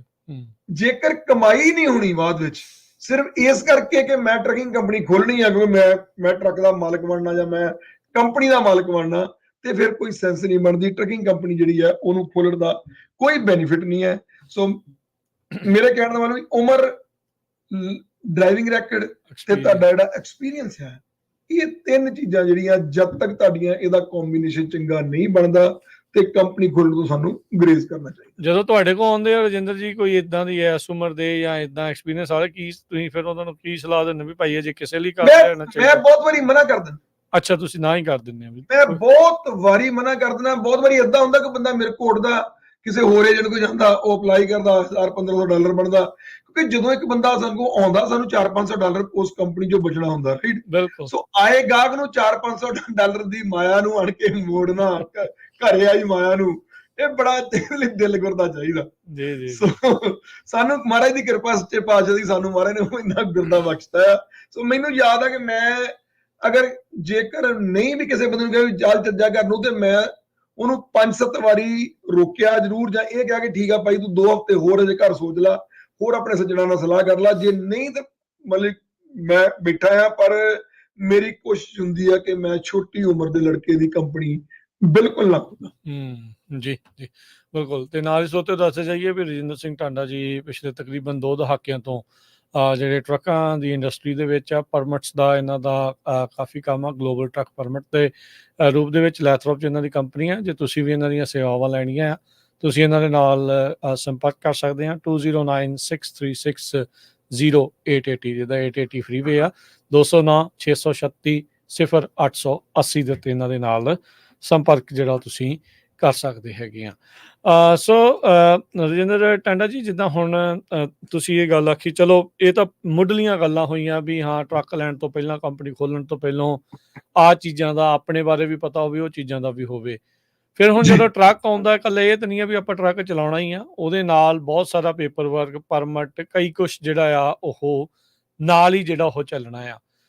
ਇਹ ਪਰਮਿਟਾਂ ਦਾ ਜਿਹੜਾ ਪ੍ਰੋਸੈਸ ਆ, ਇਹ ਕਿੰਨੇ ਕੁ ਚਿਰ ਦਾ ਹੁੰਦਾ ਹੈ? ਇਹ ਟਰੱਕ ਲੈਣ ਤੋਂ ਪਹਿਲਾਂ ਹੀ ਸ਼ੁਰੂ ਕਰ ਲੈਣਾ ਚਾਹੀਦਾ ਜਾਂ ਟਰੱਕ ਲੈਣ ਤੋਂ ਬਾਅਦ ਸਟਾਰਟ ਕਰਨਾ ਚਾਹੀਦਾ? ਹਾਂਜੀ ਬਿਲਕੁਲ। ਇਹ ਬਹੁਤ ਹੀ ਟੈਕਨੀਕਲ ਜਿਹਾ ਕੁਐਸਚਨ ਕੀਤਾ ਹੈ ਆਪਣਾ ਰਾਜ ਜੀ, ਕਿ ਅਕਸਰ ਕੀ ਦੇਖਿਆ ਜਾਂਦਾ ਕਿ ਸਾਡੇ ਸੱਜਣ ਸਮਝਦੇ ਆ ਕਿ ਜਿਹੜੇ ਖਾਸ ਕਰਕੇ ਨਵੇਂ ਲੜਕੇ ਆ, ਉਹ ਹਮੇਸ਼ਾ ਇਹ ਸਮਝਦੇ ਆ ਕਿ ਪਹਿਲਾਂ ਟਰੱਕ ਲੈ ਲਈਏ ਤੇ ਫਿਰ ਆਪਾਂ ਕੰਪਨੀ ਖੁਲਵਾਵਾਂਗੇ। ਕੀ ਹੈ ਕਿ ਮੈਂ ਥੋੜਾ ਜਿਹਾ ਟੈਕਨੀਕਲੀ ਅਗਰ ਸਮਝਾਵਾਂ, ਤੇ ਜਿਹੜੀ ਕੰਪਨੀ ਹੈ ਉਹਨੂੰ ਖੋਲਣ ਤੋਂ ਭਾਵ ਹੁੰਦਾ DOT ਔਨ ਹੋਣਾ ਜੀ। ਜਿਹੜੀ ਕਾਰਪੋਰੇਸ਼ਨ ਬਣਨੀ ਹੈ, ਉਹ ਕੰਪਨੀ ਦੀ ਫਾਰਮੇਸ਼ਨ ਤਾਂ ਹੋ ਜਾਂਦੀ ਹੈ, ਪਰ ਉਹ ਐਜ਼ ਇਟ ਇਜ਼ ਕਿਸੇ ਕੰਮ ਨਹੀਂ, ਉਹਦੇ ਵਿੱਚ ਪਰਮਿਟ ਕੋਈ ਨਹੀਂ ਹੁੰਦਾ ਤੁਹਾਡੇ ਕੋਲ। ਅਗਲੀ ਗੱਲ ਕਿ ਅਗਰ DOT ਨੰਬਰ ਅਸੀਂ ਲੈ ਵੀ ਲੈਂਦੇ ਆ, MC ਨੰਬਰ ਲੈ ਵੀ ਲੈਂਦੇ ਆ, ਤੇ ਉਹ DOT ਔਰ MC ਨੰਬਰ ਦੋਨੋਂ ਜਿਹੜੇ ਉਹ ਟੈਂਪਰੇਰੀ ਹੁੰਦੇ ਆ, ਉਹ ਐਕਟਿਵ ਨਹੀਂ ਹੁੰਦੇ। ਓਕੇ। DOT ਨੰਬਰ ਲੈਣ ਲੱਗਿਆ ਉਹ ਇੱਕ ਟੈਂਪਰੇਰੀ ਨੰਬਰ ਹੁੰਦਾ, ਜਦ ਕਿ ਉਹਦੀ ਵੈਲਿਊ ਕੋਈ ਨਹੀਂ ਜਦ ਤੱਕ ਉਹਦੀ ਇੰਸ਼ੋਰੈਂਸ ਨਹੀਂ ਹੁੰਦੀ। ਤੇ ਇੰਸ਼ੋਰੈਂਸ ਕਰਾਉਣ ਲਈ ਟਰੱਕ ਹੋਣਾ ਜ਼ਰੂਰੀ ਹੈ, ਠੀਕ ਹੈ। ਸੋ ਕਹਿਣ ਦਾ ਭਾਵ ਇਹ ਹੈ ਕਿ ਅਗਰ ਅਸੀਂ ਅੱਜ ਟਰੱਕ ਲੈ ਲੈਂਦੇ ਆ, ਟਰੱਕ ਲੈ ਕੇ ਅਸੀਂ ਆਪਣਾ ਖੜਾ ਕਰ ਲੈਂਦੇ ਆ, ਉਸ ਤੋਂ ਬਾਅਦ ਅਗਰ ਕੰਪਨੀ ਅਸੀਂ ਚਲਾਉਂਦੇ ਆ ਜਾਂ ਕੰਪਨੀ ਲੈਣ ਦਾ ਪ੍ਰੋਸੈਸ ਸਟਾਰਟ ਕਰਦੇ ਆ, ਤਾਂ ਪਹਿਲਾਂ ਅਸੀਂ ਕਾਰਪੋਰੇਸ਼ਨ ਬਣਾਵਾਂਗੇ। ਕਾਰਪੋਰੇਸ਼ਨ ਜਿਹੜਾ 1 ਹਫ਼ਤੇ ਤੋਂ ਲੈ ਕੇ 10 ਦਿਨ ਦਾ ਪ੍ਰੋਸੈਸ ਹੈ, ਠੀਕ ਹੈ। ਕਈ ਵਾਰੀ ਉਹ 3-4 ਦਿਨ ਦੀ ਵੀ ਆ ਜਾਂਦਾ, ਪਰ ਕਈ ਵਾਰੀ 10 ਤੋਂ 15 ਦਿਨ ਵੀ ਲੱਗ ਜਾਂਦਾ, ਡਿਪੈਂਡ ਕਰਦਾ ਸਟੇਟ ਕਿੰਨੀ ਕੁ ਬਿਜ਼ੀ ਹੈ। ਸੋ ਪਹਿਲੀ ਗੱਲ ਇਹ ਹੈ ਕਿ ਅਗਰ ਅਸੀਂ ਉਸ ਪ੍ਰੋਸੈਸ ਵਿੱਚ ਨਹੀਂ ਪੈਂਦੇ, ਤਾਂ ਸਾਨੂੰ ਐਕਸਟਰਾ ਕੋਈ $400-500 ਫੀਸ ਵੱਧ ਪੇ ਕਰਕੇ ਜਾਂ $750 ਵੱਧ ਪੇ ਕਰਕੇ ਸਾਨੂੰ ਕੰਪਨੀ ਜਿਹੜੀ ਹੈ ਉਹ ਫਾਰਮੇਸ਼ਨ ਕਰਨੀ ਪੈਂਦੀ ਹੈ ਕਾਰਪੋਰੇਸ਼ਨ ਦੀ ਐਕਸਟਰਾ। ਠੀਕ ਹੈ। ਅੱਛਾ, ਉਸ ਤੋਂ ਬਾਅਦ ਅਸੀਂ ਫਿਰ DOT ਨੰਬਰ ਅਪਲਾਈ ਕਰਦੇ ਹਾਂ, MC ਨੰਬਰ ਅਪਲਾਈ ਹੁੰਦਾ, ਫਿਰ ਅਸੀਂ ਇੰਸ਼ੋਰੈਂਸ ਦਾ ਕੋਡ ਲੱਭਦੇ ਹਾਂ। ਇੰਸ਼ੋਰੈਂਸ ਦਾ ਕੋਡ ਲੈਣ ਨੂੰ ਕਰੀਬ ਤੁਹਾਡੇ 5 ਤੋਂ ਲੈ ਕੇ 7 ਦਿਨ ਖਰਾਬ ਹੋ ਜਾਂਦੇ। ਠੀਕ ਹੈ। ਤੁਹਾਡੇ 15 ਦਿਨ ਖਰਾਬ ਹੋ ਗਏ। ਹੁਣ 15 ਦਿਨ ਦਾ ਦੇਖੋ ਤੁਸੀਂ ਵੀ ਤੁਹਾਨੂੰ ਟਰੱਕ ਦੀ ਪੇਮੈਂਟ ਪੈ ਰਹੀ ਹੈ। ਜੇ ਤੁਹਾਡੀ ਟਰੱਕ ਦੀ ਪੇਮੈਂਟ $3,000 ਆ ਤੇ 15 ਦਿਨ ਤੁਹਾਡਾ $1,500 ਜਾਂਦਾ ਲੱਗਾ ਟਰੱਕ ਤੁਹਾਡਾ ਖੜਾ। ਬਿਲਕੁਲ। ਔਰ ਇਨ ਦਾ ਮੀਨ ਟਾਈਮ ਤੁਸੀਂ ਕੰਮ ਵੀ ਨਹੀਂ ਕਰ ਰਹੇ ਹੁੰਦੇ, ਤੁਹਾਨੂੰ ਲੱਗਦਾ ਕਿ ਬਸ ਮੈਂ ਹੁਣ ਯਾਰ ਆਪਣਾ ਟਰੱਕ ਚਲਾਵਾਂ। ਤੁਸੀਂ ਜਿਹੜਾ ਕੰਮ ਕਰ ਰਹੇ ਹੁੰਦੇ ਤੁਸੀਂ ਉਹ ਵੀ ਛੱਡ ਦਿੰਦੇ ਆ। ਸੋ ਜੇਕਰ ਤੁਸੀਂ $7,000 ਉਧਰ ਕਮਾਉਣੇ ਆ ਤੇ 2 ਵੀਕ ਤੁਹਾਡਾ 5-4 ਹਜ਼ਾਰ ਦਾ ਉਹ ਵੀ ਨੁਕਸਾਨ ਹੋ ਗਿਆ, ਕਿਉਂਕਿ ਤੁਸੀਂ 2 ਵੀਕ ਗੇੜੇ ਨਹੀਂ ਮਾਰੇ। ਬਿਲਕੁਲ। ਹੁਣ ਉਸ ਤੋਂ ਬਾਅਦ ਤੁਹਾਡੀ ਜਿਹੜੀ ਜਦੋਂ DOT ਵੀ ਅਪਲਾਈ ਹੋ ਗਈ, ਤੁਹਾਡੀ ਕਾਰਪੋਰੇਸ਼ਨ ਵੀ ਬਣ ਗਈ, ਉਸ ਤੋਂ ਬਾਅਦ ਤੁਹਾਡੀ ਇੰਸ਼ੋਰੈਂਸ ਵੀ ਆ ਗਈ। ਇੰਸ਼ੋਰੈਂਸ ਆਉਣ ਤੋਂ ਬਾਅਦ ਵੀ ਤੁਹਾਡੀ ਜਿਹੜੀ DOT ਹੈ, ਫੈਡਰਲ ਮੋਟਰ ਕੈਰੀਅਰ ਉਹਨੂੰ 15 ਤੋਂ ਲੈ ਕੇ 21 ਦਿਨ ਤੱਕ ਹੋਰ ਲਾਉਂਦਾ ਆ ਉਸ DOT ਨੂੰ ਐਕਟਿਵ ਕਰਨ ਵਾਸਤੇ। ਓਕੇ, ਠੀਕ ਹੈ।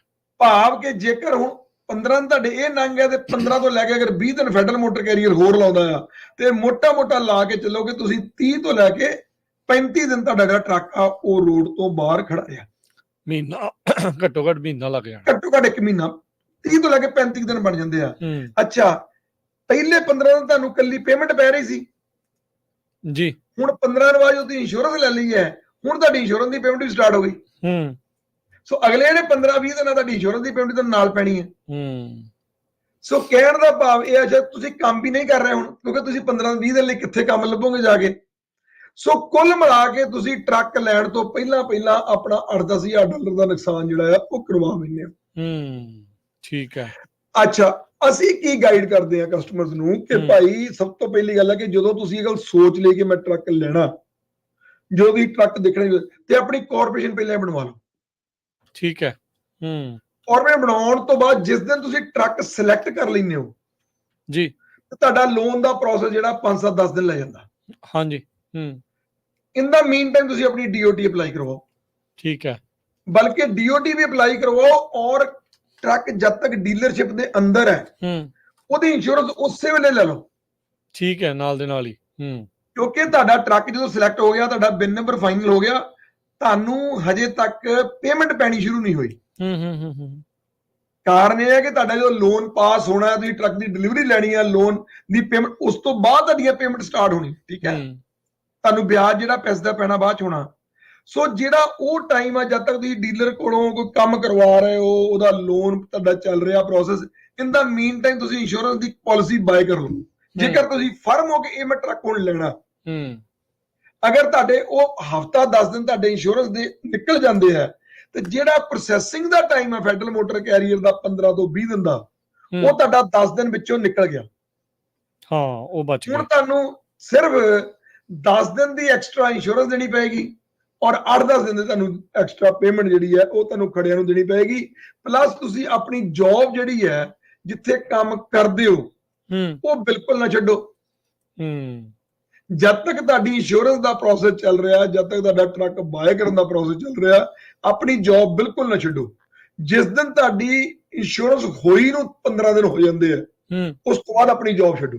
ਅਗਰ ਤੁਸੀਂ ਬਿਲਕੁਲ ਇਸ ਫਾਰਮੈਟ ਨੂੰ ਫੋਲੋ ਕਰਦੇ ਹੋ ਤੇ ਤੁਸੀਂ ਆਪਣਾ 5,000-2,000 ਡਾਲਰ ਜਿਹੜਾ ਕਿ ਹੋਣਾ ਹੀ ਹੈ ਨੁਕਸਾਨ, ਕਿਉਂਕਿ ਤੁਹਾਨੂੰ ਜਿਹੜੀ 15-20 ਦਿਨ ਦੀ ਇੰਸ਼ੋਰੈਂਸ ਦੇਣੀ ਪੈਣੀ ਹੈ ਖੜੇ ਟਰੱਕ ਦੀ, ਤੁਸੀਂ ਉਹਨੂੰ ਅਵੋਇਡ ਕਰ ਹੀ ਨਹੀਂ ਸਕਦੇ ਕਿਉਂਕਿ ਉਹ ਫੈਡਰਲ ਮੋਟਰ ਕੈਰੀਅਰ ਦਾ ਪ੍ਰੋਸੈਸਿੰਗ ਟਾਈਮ ਆ, ਉਹ ਚ ਤੁਸੀਂ ਕੁਝ ਨਹੀਂ ਕਰ ਸਕਦੇ। ਠੀਕ ਹੈ, ਸੋ ਕਹਿਣ ਦਾ ਭਾਵ ਹੈ ਕਿ ਤੁਸੀਂ ਆਪਣਾ ਜਿਹੜਾ 8-10 ਹਜ਼ਾਰ ਦਾ ਨੁਕਸਾਨ ਆ ਉਹਨੂੰ ਤੁਸੀਂ ਕਢਾ ਕੇ 1,500-2,000 ਤੇ ਲੈ ਕੇ ਆ ਸਕਦੇ ਹੋ, ਜੇਕਰ ਤੁਸੀਂ ਥੋੜੀ ਜਿਹੀ ਸਮਾਰਟਨੈਸ ਦੇ ਨਾਲ ਥੋੜਾ ਜਿਹਾ ਟਾਈਮ ਦੀ ਕੈਲਕੂਲੇਸ਼ਨ ਕਰਕੇ ਤੁਸੀਂ ਆਪਣਾ ਕੰਮ ਸ਼ੁਰੂ ਕਰਵਾ ਲਓ।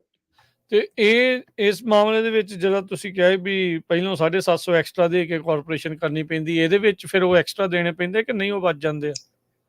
ਨਹੀਂ, ਜਦੋਂ ਤੁਹਾਡੇ ਕੋਲ ਟਾਈਮ ਵਾਧੂ, ਜਦੋਂ ਕਾਰਪੋਰੇਸ਼ਨ ਪਹਿਲਾਂ ਹੀ ਬਣਾ ਲਈ, ਫਿਰ ਕੋਈ ਲੋੜ, ਜਦੋਂ ਅੱਜ ਮੰਨ ਲਓ ਤੁਹਾਡਾ ਵਿਚਾਰ ਬਣ ਗਿਆ ਮੈਂ ਹੁਣ ਮਹੀਨੇ 'ਚ ਟਰੱਕ ਲੈ ਲੈਣਾ ਤੇ ਮਹੀਨਾ ਪਹਿਲਾਂ ਕਾਰਪੋਰੇਸ਼ਨ ਬਣਾ ਲਓ, ਤਾਂ ਕਿਹੜੀ ਗੱਲ ਹੈ। ਅਗਰ 10 ਦਿਨ ਵੀ ਲੱਗਦੇ ਆ, 10 ਦਿਨ ਆਰਾਮ ਨਾਲ, ਤੁਹਾਨੂੰ ਕੋਈ ਪੈਸਾ ਦੇਣ ਦੀ ਐਕਸਟਰਾ ਲੋੜ ਨਹੀਂ। ਜੋ ਉਹਦੀ ਰੈਗੂਲਰ ਫੀਸ ਆ, ਕਿਉਂਕਿ ਜਿਹੜੀ ਕਾਰਪੋਰੇਸ਼ਨ ਅਗਰ ਸੇਮ ਡੇ ਤੁਸੀਂ ਕਾਰਪੋਰੇਸ਼ਨ ਬਣਾਉਣੀ ਹੈ ਉਹਦੀ $750 ਐਕਸਟਰਾ ਫੀਸ ਹੈ, ਐਕਸਪਰਟ ਫੀਸ। ਅਗਰ ਤੁਸੀਂ ਦੂਜੇ ਦਿਨ ਬਣਵਾਉਣੀ ਹੈ 24 ਘੰਟੇ ਬਾਅਦ ਤੇ ਉਹਦੀ ਵੀ $350 ਐਕਸਟਰਾ ਫੀਸ ਹੈ। ਅਗਰ 8-10 ਦਿਨ ਰੂਟੀਨ 'ਚ ਬਣਦੀ ਹੈ ਤੇ ਉਹਦੀ ਐਕਸਟਰਾ ਫੀਸ ਵੀ ਹੈ ਹੀ ਨਹੀਂ ਜੀ। ਸੋ ਤੁਸੀਂ ਉਹਨਾਂ ਪ੍ਰੋਸੈਸ ਪਹਿਲਾਂ ਸਟਾਰਟ ਕਰ ਲਓ। ਸੋ ਤੁਸੀਂ ਰਿਕਮੈਂਡ ਕਰਦੇ ਵੀ ਮਹੀਨਾ ਜਾਂ 15 ਦਿਨ ਘੱਟੋ ਘੱਟ ਪਹਿਲਾਂ ਸ਼ੁਰੂ ਕਰਨਾ? ਮੈਂ ਕਹਿੰਦਾ ਵੀ 1 ਮਹੀਨਾ ਪਹਿਲਾਂ ਤੁਹਾਨੂੰ ਘੱਟੋ ਘੱਟ, ਜਦੋਂ ਤੁਸੀਂ ਟਰੱਕ ਲੈਣਾ ਆ ਉਹ ਤੋਂ 1 ਮਹੀਨਾ ਪਹਿਲਾਂ ਤੁਸੀਂ ਆਪਣਾ ਕਾਰਪੋਰੇਸ਼ਨ ਦਾ ਪ੍ਰੋਸੈਸ ਸਟਾਰਟ ਕਰਵਾ ਲਓ। ਠੀਕ ਹੈ, DOT ਨੰਬਰ ਲੈ ਕੇ ਰੱਖ ਲਓ, ਆਪਣਾ CA ਨੰਬਰ ਲੈ ਕੇ ਰੱਖ ਲਓ, ਕਿਉਂਕਿ ਇਹ ਚੀਜ਼ਾਂ 10 ਦਿਨ ਲਾਉਂਦੀਆਂ, CA ਨੰਬਰ ਉਹਨੂੰ 10-12 ਦਿਨ ਲੱਗ ਜਾਂਦੇ ਆ। ਇਹ ਸਾਰੇ ਨੰਬਰ ਲੈ ਕੇ ਰੱਖ ਲਓ। ਆਪਣੀ ਇੰਸ਼ੋਰੈਂਸ ਜਿਹੜੀ ਹੈ ਉਹ ਟਰੱਕ ਚੱਕਣ ਤੋਂ ਪਹਿਲਾਂ ਲੈ ਲਓ। ਠੀਕ ਹੈ, ਜਦੋਂ ਤੁਸੀਂ ਆਪਣੀ ਟਰੱਕ ਚੱਲਣ ਤੋਂ ਪਹਿਲਾਂ ਇੰਸ਼ੋਰੈਂਸ ਲੈ ਲਓਗੇ ਤੇ ਉਹ ਜਿਹੜੇ 5-7-10 ਦਿਨ ਤੁਹਾਡੇ ਲੋਨ ਦਾ ਪ੍ਰੋਸੈਸ ਚੱਲ ਰਿਹਾ ਹੈ, ਉਹ ਤੁਹਾਡਾ ਜਿਹੜਾ ਆ ਉਹ ਤੁਹਾਡੀ ਜਿਹੜੀ ਪ੍ਰੋਸੈਸਿੰਗ ਟਾਈਮ ਹੈ ਜਿਹੜਾ ਫੈਡਰਲ ਮੋਟਰ ਕੈਰੀਅਰ ਵਾਲਾ, ਉਹ ਉਹਦੇ ਵਿੱਚ ਗੈਪ ਜਿਹੜਾ ਉਹਦੇ ਵਿੱਚ ਉਹਨਾਂ ਯੂਜ਼ ਹੁੰਦਾ ਜੀ। ਬਿਲਕੁਲ। ਸੋ ਰਜਿੰਦਰ ਸਿੰਘ ਟਾਂਡਾ ਜੀ, ਗੱਲਬਾਤ ਨੂੰ ਆਪਾਂ ਜਾਰੀ ਰੱਖਾਂਗੇ। ਇੱਕ ਛੋਟੀ ਜਿਹੀ ਬ੍ਰੇਕ ਦਾ ਵਕਤ ਆ, ਬ੍ਰੇਕ ਤੋਂ ਬਾਅਦ ਚ ਆਪਾਂ ਮੁੜਦੇ ਹਾਂ ਤੇ ਗੱਲਬਾਤ ਨੂੰ ਇੰਦੇ ਜਾਰੀ ਰੱਖਦੇ।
ਬ੍ਰੇਕ ਤੋਂ ਬਾਅਦ ਇੱਕ ਵਾਰੀ ਫਿਰ ਆਪ ਸਭ ਦਾ ਸਵਾਗਤ ਹੈ। ਸੋ ਤੇ ਪ੍ਰੋਗਰਾਮ ਚੱਲ ਰਿਹਾ ਜੀ ਇਸ ਟਾਈਮ ਸਾਂਝੀ ਸੱਥ, ਤੇ ਮੇਰੇ ਨਾਲ ਇਸ ਟਾਈਮ ਜੁੜੇ ਹੋਏ ਨੇ ਰਜਿੰਦਰ ਸਿੰਘ ਟਾਂਡਾ ਜੀ। ਰਜਿੰਦਰ ਸਿੰਘ ਟਾਂਡਾ ਜੀ ਆਇਆਂ ਨੂੰ, ਸਵਾਗਤ ਹੈ, ਸਤਿ ਸ੍ਰੀ ਅਕਾਲ ਜੀ।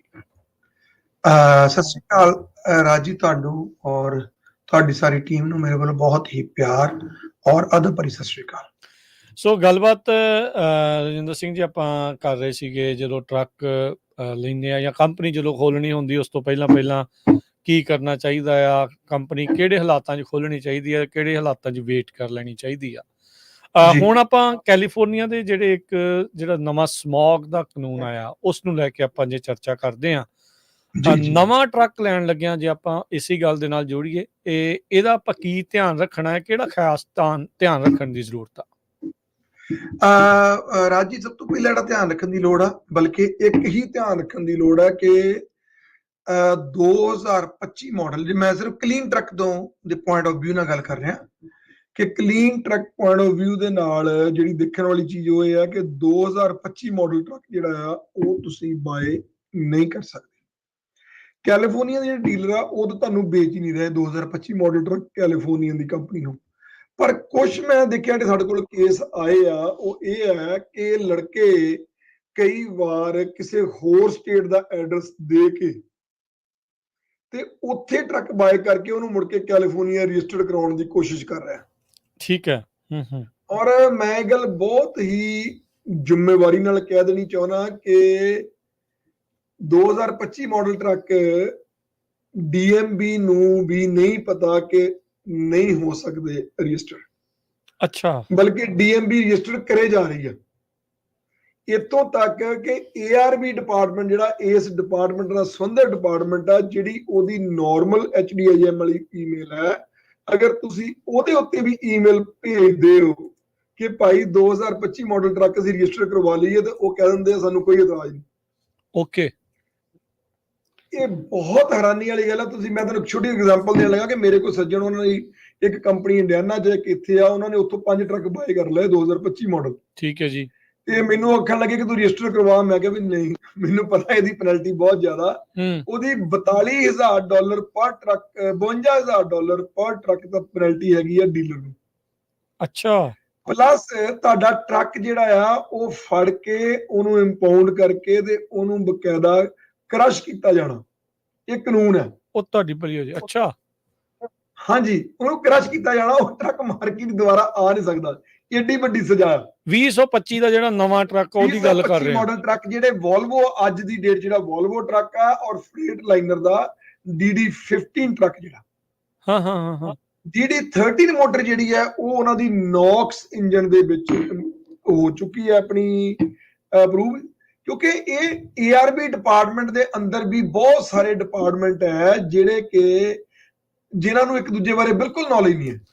ਸੋ ਜਿਹੜਾ ਨੌਕਸ ਇੰਜਨ ਦੇ ਪ੍ਰਤੀ ਜਿਹੜਾ ਕਾਨੂੰਨ ਹੈ, ਜਿਹਨੂੰ ਅਸੀਂ ਲੋ ਨਾਈਟ੍ਰੋਜਨ ਆਕਸਾਈਡ ਇੰਜਨ ਕਹਿੰਦੇ ਆ, ਜਿਹਦੇ ਵਿੱਚ 0.5 ਤੋਂ ਘੱਟ ਨਾਈਟ੍ਰੋਜਨ ਦੀ ਆਕਸਾਈਡ ਹੋਣੀ ਚਾਹੀਦੀ ਹੈ, ਜਿਹੜਾ ਤੁਹਾਡਾ ਧੂਆਂ ਬਾਹਰ ਨਿਕਲਦਾ ਹੈ ਪੋਲਿਊਸ਼ਨ ਦਾ, ਉਸ ਟਰੱਕ ਨੂੰ ਜਿਹੜਾ ਉਸ ਟਰੱਕ ਦੇ ਵਿੱਚ ਸਿਰਫ ਤੇ ਸਿਰਫ ਹਜੇ ਅਮਰੀਕਾ ਦੇ ਵਿੱਚ ਇੱਕ ਹੀ ਮੋਟਰ ਜਿਹੜੀ ਆ ਅਪਰੂਵ ਹੋਈ ਹੈ, ਜਿਹੜੀ ਕਿ DD13 ਫਰੇਟ ਲਾਈਨਰ ਦੀ ਹੈ। ਅਗਰ ਤੁਸੀਂ ਉਹ ਟਰੱਕ ਲੈਂਦੇ ਹੋ ਤੁਹਾਨੂੰ ਕੋਈ ਪ੍ਰੋਬਲਮ ਨਹੀਂ। ਓਕੇ, ਤੇ ਫਿਰ ਪਰ ਤੁਸੀਂ ਬੜੀ ਇਹਦੇ ਵਿੱਚ ਗੱਲ ਦੱਸ ਰਹੇ ਆ ਵੀ DMV ਵਾਲੇ ਵੀ ARB ਵਾਲੇ ਵੀ ਇਹ ਸਾਰੇ ਜਣੇ ਕਰੀ ਜਾਂਦੇ, ਫਿਰ ਇਹਨਾਂ ਨੂੰ ਕਿੱਦਾਂ ਨਹੀਂ ਪਤਾ ਤੇ ਤੁਹਾਨੂੰ ਕਿੱਦਾਂ ਪਤਾ? ਥੋੜਾ ਜਿਹਾ ਵੀ ਦੱਸ ਦਿਓ। ਮੈਂ ਤੁਹਾਨੂੰ ਐਗਜ਼ਾਮਪਲ ਦੇਸਾਂ, ਮੈਂ ਤੁਹਾਨੂੰ ਈਮੇਲ ਨਾਲ ਪੜ੍ਹ ਕੇ ਸੁਣਾ ਸਕਦਾ। ਜ਼ਰੂਰ ਦੱਸ ਦਿਓ ਜੀ। ਮੇਰੇ ਕੋਲ ਸਾਹਮਣੇ ਹੁਣ ਇਸ ਵੇਲੇ ਜੇ ਆ ਗਈ ਈਮੇਲ ਕਿਤੇ, ਕਿਉਂਕਿ ਮੈਨੂੰ ਪਤਾ ਨਹੀਂ ਸੀ ਮੈਂ ਇੱਕ ਈਮੇਲ ਦੀ ਗੱਲ ਕਰਨੀ ਆ। ਠੀਕ ਆ। ਮੈਂ DMV ਨੂੰ ਉਹਨਾਂ 5 ਟਰੱਕਾਂ ਬਾਰੇ ਪਤਾ ਕੀਤਾ, ਔਰ ਮੈਂ ਬਕਾਇਦਾ ਟਰੱਕ ਦਾ ਟਾਈਟਲ ਜਿਹੜਾ ਆ ਉਹਦੀ ਕਾਪੀ DMV ਨੂੰ ਭੇਜੀ। ਠੀਕ ਹੈ, ਜਿਹਦੇ ਉੱਤੇ ਕਲੀਅਰ ਕੱਟ ਇਹ ਗੱਲ ਲਿਖਿਆ ਹੈ, this truck is not to registered in California state. ਪਰ ਤਾਂ ਵੀ ਕਰੀ ਜਾਂਦੇ ਆ। ਉਹਦੇ ਤੇ ਲਿਖਿਆ 2 ਲਾਈਨਾਂ ਵੱਡੀਆਂ MS ਦੇ ਉੱਪਰ, ਜਿਹਨੂੰ ਅਸੀਂ ਟਾਈਟਲ ਕਹਿ ਦਿੰਦੇ ਆ। ਹਾਂ। ਮੈਂ DMV ਨੂੰ ਉਹਦੀ ਕਾਪੀ ਭੇਜਦਾ, DMV ਕਹਿੰਦੇ ਵੀ ਸਾਨੂੰ ਇਹਦੇ ਬਾਰੇ ਕੋਈ ਪਤਾ ਨਹੀਂ, ਸਾਡੇ ਹਿਸਾਬ ਦੇ ਨਾਲ ਇਹ ਟਰੱਕ ਅਗਰ ਕੰਪਲਾਇੰਟ ਹੈ ਤੁਸੀਂ ਇਹਨੂੰ ਰਜਿਸਟਰ ਕਰ ਸਕਦੇ ਹੋ। ਪਰ ਕੰਪਨੀ ਤਾਂ ਆਪ ਕਹਿ ਰਹੀ ਵੀ ਨਾ ਕਰੋ। ਅੱਛਾ, ਅੱਗੇ ਮੈਂ ਜਿਹੜਾ ARB ਡਿਪਾਰਟਮੈਂਟ ਜਿਹੜੀ ਉਹਨਾਂ ਦੀ ਸਟੈਂਡਰਡ ਈਮੇਲ ਉਹਨਾਂ ਦੇ ਉੱਤੇ ਹੈਗੀ ਹੈ, ਮੈਂ ਉਹਨਾਂ ਨੂੰ ਉਸ ਟਾਈਟਲ ਦੀ ਕਾਪੀ ਭੇਜੀ। ਠੀਕ ਹੈ, ਅਸੀਂ ਉਹਨੂੰ ਕਲੀਨ ਟਰੱਕ ਦੇ ਅੰਡਰ ਰਜਿਸਟਰੀ ਕਰਾਈ ਉਹਦੀ ਹਾਂ ਕਿ ਟਰੱਕ ਕੰਪਲਾਇੰਟ ਹੈ ਕਿ ਨਹੀਂ ਕੰਪਲਾਇੰਟ, ਉਹ 'ਚ ਸਾਫ਼ ਲਿਖਿਆ ਆ ਗਿਆ ਕਿ ਇਹ ਟਰੱਕ ਕੰਪਲਾਇੰਟ ਹੈ। ਅੱਛਾ, ਉਹ 'ਚ ਲਿਖਿਆ ਆ ਗਿਆ ਕੰਪਲਾਇੰਟ। ਔਰ ਤੁਸੀਂ ਹੈਰਾਨ ਹੋਵੋਗੇ ਸੁਣ ਕੇ, ਮੈਂ ਤਾਂ ਇਹ ਬਾਰ-ਬਾਰ ਅਵੇਅਰ ਕਰ ਰਿਹਾ ਕਿ ਸਾਡੇ ਟਰੱਕਰ ਕਿਤੇ ਵਿਚਾਰੇ ਧੋਖਾ ਨਾ ਖਾ ਜਾਣ। ਮਹਿੰਗੇ ਮੈਂ ਹੁੰਦੇ ਟਰੱਕ ਟੈਕਨੀਕਲ ਲੈਣੇ। ਮੈਂ ਗੱਲ ਕਰ ਰਿਹਾ। ਹੂੰ CTC ਦੀ ਜਿਹੜੀ ਕਲੀਨ ਟਰੱਕ ਰਜਿਸਟਰੀ ਉਹਦੀ $30 ਫੀਸ ਹੈ, ਹੂੰ ਜਦ ਕਿ ਜਦੋਂ 25 ਮਾਡਲ ਟਰੱਕ ਅਸੀਂ ਰਜਿਸਟਰ ਕਰਾਉਣੇ ਆ ਤਾਂ ਉਹਦੀ ਫੀਸ ਵੀ ਕੋਈ ਚਾਰਜ ਨਹੀਂ ਕਰ ਰਿਹਾ ਉਹ। ਅੱਛਾ ਠੀਕ ਹੈ। ਔਰ ਜਦੋਂ ਹੀ ਅਸੀਂ ਉਹਦੀ ਐਂਟਰੀ ਕਰਦੇ ਹਾਂ, ਉਹ ਆਗ ਲਿਖਿਆ ਆ ਜਾਂਦਾ ਕਿ ਇਟ ਇਜ਼ ਕੰਪਲਾਇੰਟ ਅਪ ਟੂ ਅਗਸਤ 2024। ਹੂੰ ਮੈਂ ਉਹਦੀ ਸਕਰੀਨਸ਼ਾਟ ਲੈ ਕੇ ਡਿਪਾਰਟਮੈਂਟ ਨੂੰ ਭੇਜਿਆ ਕਿ ਭਾਈ 25 ਮਾਡਲ ਟਰੱਕ ਜਿਹੜਾ ਹੈ ਉਹ ਰਜਿਸਟਰਡ ਨਹੀਂ ਹੋ ਸਕਦਾ, ਤੁਸੀਂ ਇਹਨੂੰ ਕਿਵੇਂ ਕੰਪਲਾਇੰਟ ਮੰਨ ਰਹੇ ਹੋ, ਅਸੀਂ ਕਿੱਧਰ ਜਾਈਏ।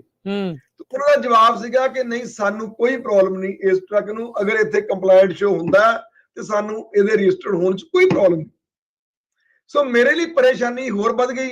ਉਸ ਤੋਂ ਬਾਅਦ ਫਿਰ ਮੈਂ ਜਿਹੜੇ ਨੌਕਸ ਇੰਜਨ ਜਿਹੜਾ ਇਹ ਲਾਅ ਜਿੱਥੇ ਇਫੈਕਟ ਕਰਦਾ ਜਾ ਕੇ ਜੀ, ਉਸ ਡਿਪਾਰਟਮੈਂਟ ਦੀ ਇੱਕ ਅਲੱਗ ਈਮੇਲ ਲੱਭੀ, ਉਹਨਾਂ ਨੂੰ ਈਮੇਲ ਕੀਤੀ ਤੇ ਤੁਸੀਂ ਕਰਨ ਜੀ ਹੈਰਾਨ ਹੋਵੋਗੇ ਜਿਹੜੀ ਮੈਨੂੰ ਈਮੇਲ ਆਈ ਆ ਉਹਨਾਂ ਦੀ ਵਾਪਸ, ਅਗਰ ਮੈਨੂੰ ਉਹ ਲੱਭ ਪੈਂਦੀ ਹੈ ਹੁਣ ਜਲਦੀ, ਕੋਈ ਨਹੀਂ, ਮੈਂ ਉਹ ਪੜ੍ਹ ਕੇ ਸੁਣਾਉਣੀ ਚਾਹੁੰਦਾ ਤੁਹਾਨੂੰ।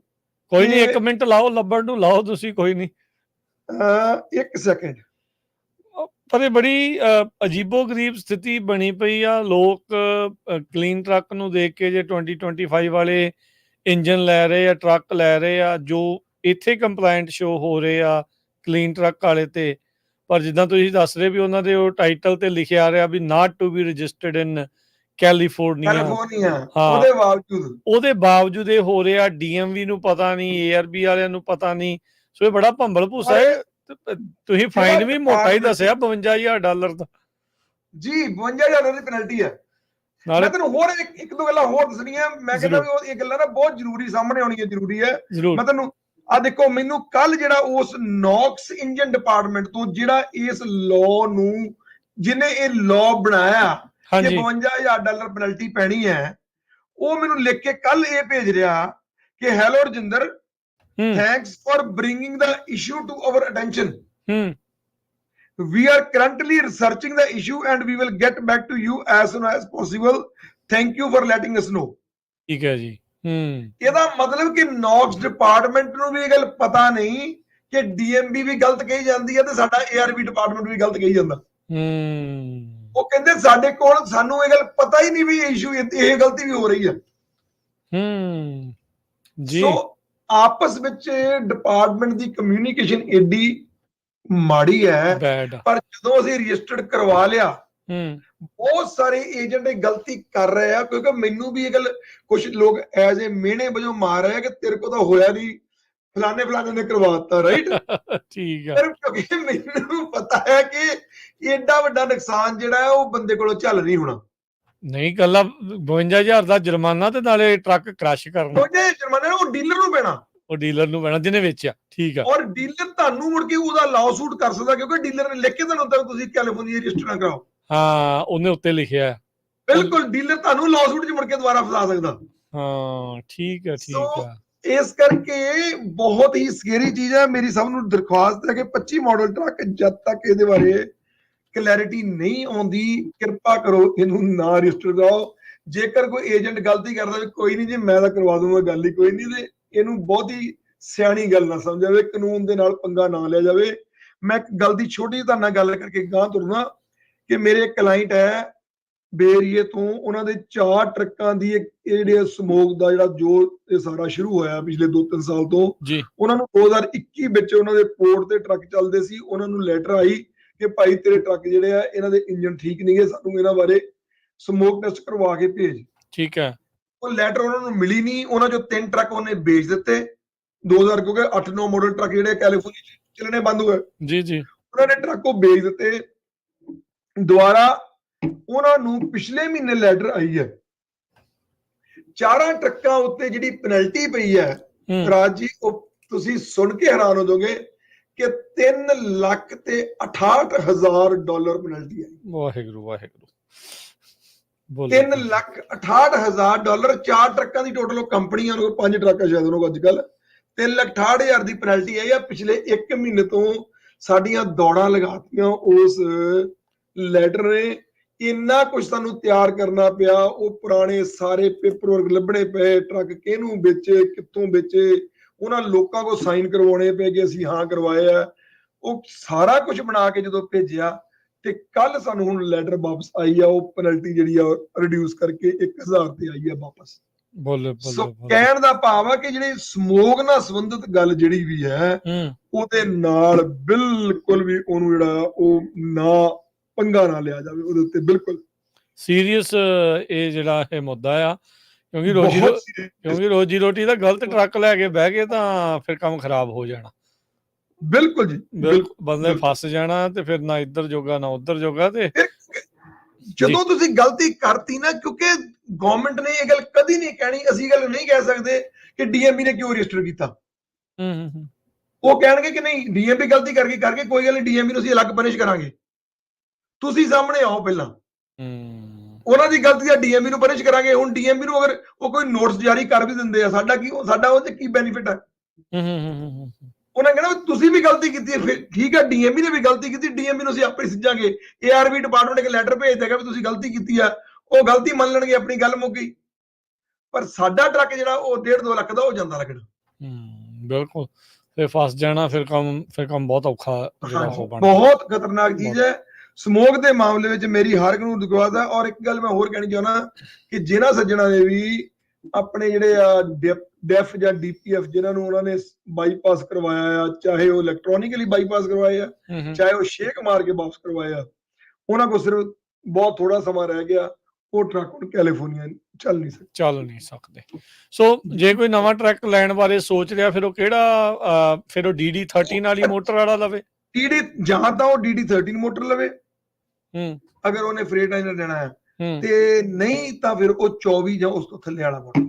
ਠੀਕ ਹੈ। ਤੇ ਇਹ ਕਿੰਨੇ ਕੁ ਸਾਲ ਚੱਲਣੇ ਆ ਇੱਥੇ ਫਿਰ ਉਹ ਵਾਲੇ? ਇਹ ਦੇਖੋ ਜੀ, ਬਿਲਕੁਲ ਬੜਾ ਵਧੀਆ ਵਾਜਬ ਸਵਾਲ ਕੀਤਾ ਹੈ। ਅਗਸਤ ਮਹੀਨੇ ਵਿੱਚ ਜੋ ਸੁਣਨ ਵਿੱਚ ਆਇਆ, ਜੋ ਨਿਊਜ਼ ਹੈ ਇਸ ਵੇਲੇ, ਕਿ ਅਗਸਤ ਮਹੀਨੇ ਵਿੱਚ DD15 ਜਿਹੜੀ ਹੈ ਉਹਦਾ ਵੀ ਉਹ ਨਵਾਂ ਵਰਜਨ ਕੱਢ ਰਿਹਾ ਹੈ। ਓਕੇ।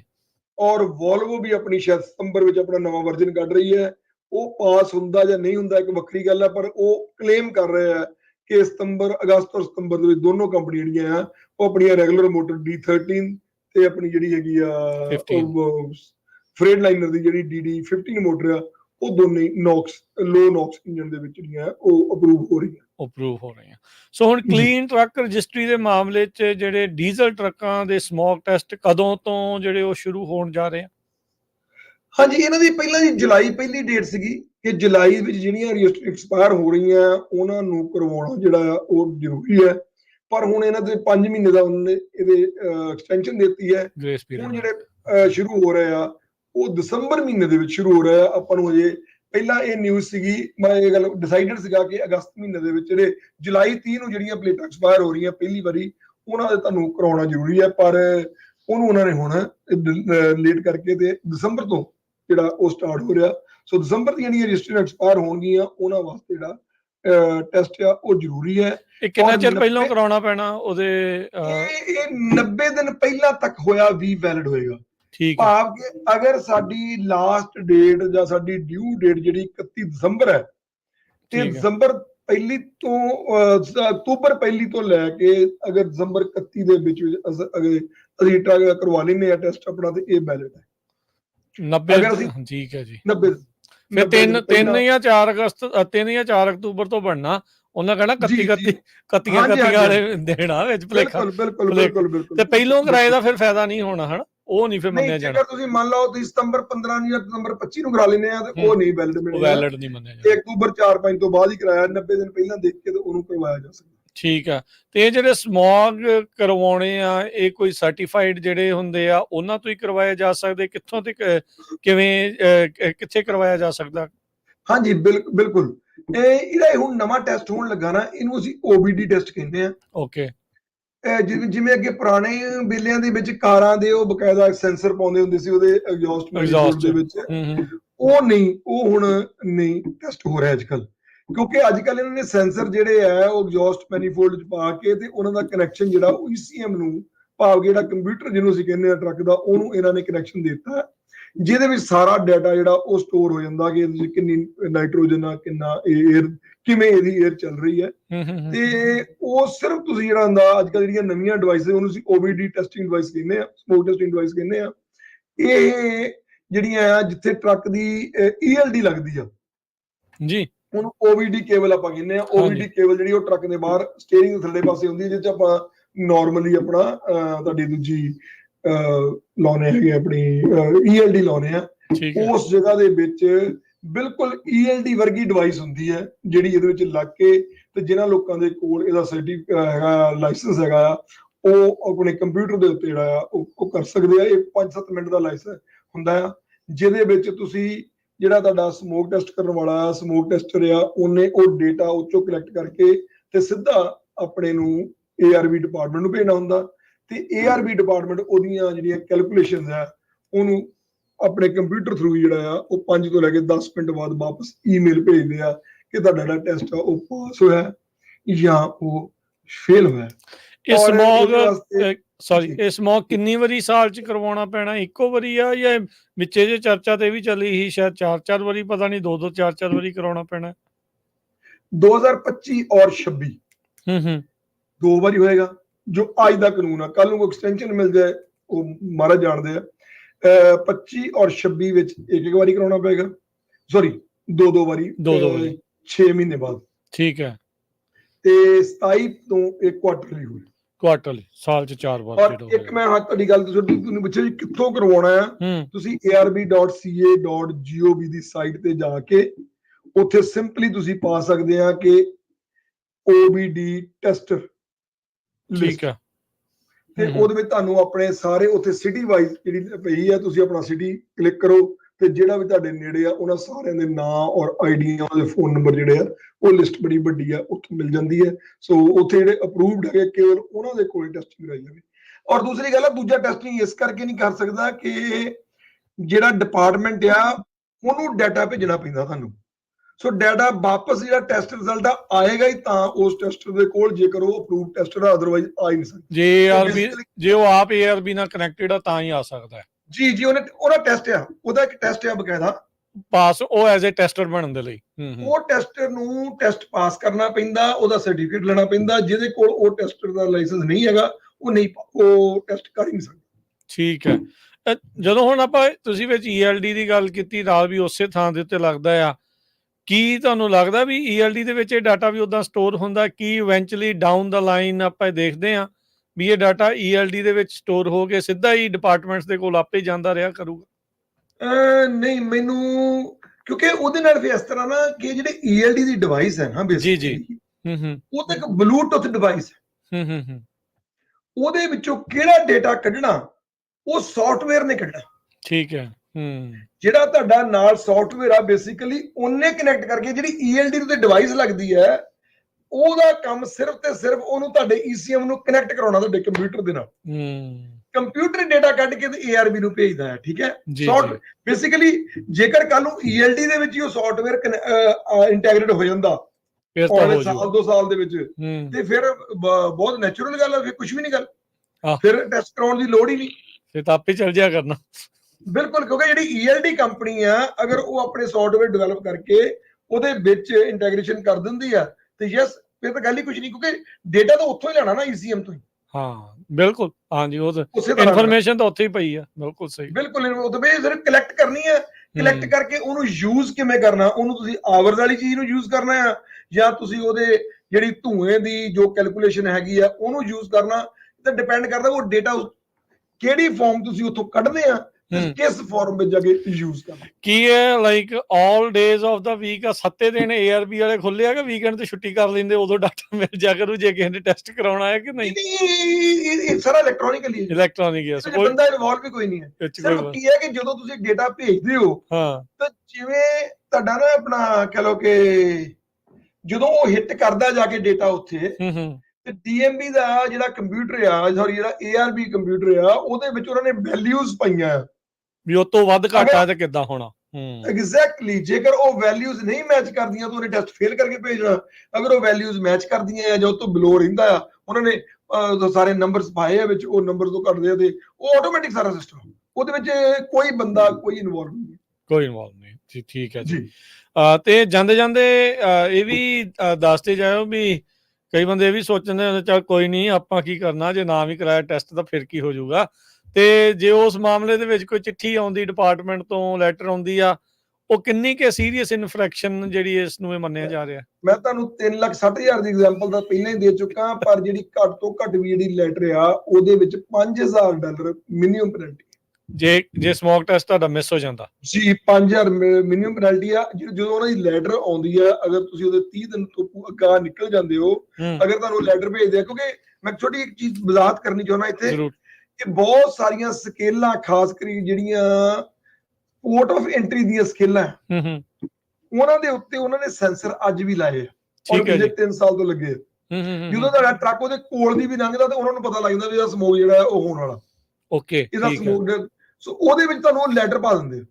ਅਗਰ ਤੁਸੀਂ 30 ਦਿਨ ਦੇ ਵਿੱਚ ਨਹੀਂ ਕਰਵਾਉਂਦੇ ਮੰਨ ਲਓ, ਤੇ ਉਹਦੀ ਜਿਹੜੀ ਮਿਨੀਮਮ ਪੈਨਲਟੀ ਉਹ $5,000 ਤੇ ਰਜਿਸਟ੍ਰੇਸ਼ਨ ਵੀ ਰੋਕ ਸਕਦੀ ਹੈ 100%। ਜਦੋਂ ਹੀ ਤੁਹਾਨੂੰ ਉੱਤੇ ਲੈਟਰ ਆਉਂਦੀ ਹੈ ਨਾਲ ਜਿਹੜੀ ਰਜਿਸਟ੍ਰੇਸ਼ਨ ਹੋ ਜਾਂਦੀ। ਠੀਕ ਹੈ। ਸਾਡੇ ਟਰੱਕ ਤੇ VLT ਸਟਾਪ ਅਸੀਂ ਕਹਿੰਦੇ ਆ, ਵਹੀਕਲ ਲਾਇਸੈਂਸਿੰਗ ਐਂਡ ਟਾਈਟਲਿੰਗ ਸਟਾਪ। ਠੀਕ ਆ, ਓਕੇ। ਜਦੋਂ ਤੁਸੀਂ 30 ਦਿਨ ਪਾਰ ਕਰ ਗਏ, ਤੁਹਾਡਾ ਬਿਨ ਨੰਬਰ ਲੌਕ ਹੋ ਜਾਂਦਾ।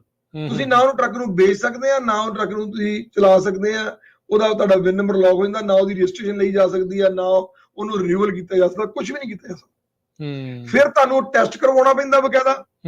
ਟੈਸਟ ਕਰਵਾ ਕੇ ਜਿਹੜੀ ਉਹ ਪੈਨਲਟੀ ਆ ਉਹ ਰਿਕੁਐਸਟ ਕਰੋ, ਜੇ ਉਹ ਘਟਾਉਂਦੇ ਆ ਥੋੜੀ ਬਹੁਤੀ, ਕੋਈ ਜੇ ਤੁਹਾਡੇ ਕੋਲ ਪ੍ਰੋਪਰ ਰੀਜ਼ਨ ਹੀ ਹੈਗੀ ਆ, ਤੇ ਉਹ ਤੁਸੀਂ ਪੇ ਕਰ ਦਿਓ। ਪੇ ਕਰਨ ਤੋਂ ਬਾਅਦ ਫਿਰ DMV ਨੂੰ $150 ਭੇਜ ਦਿਓ।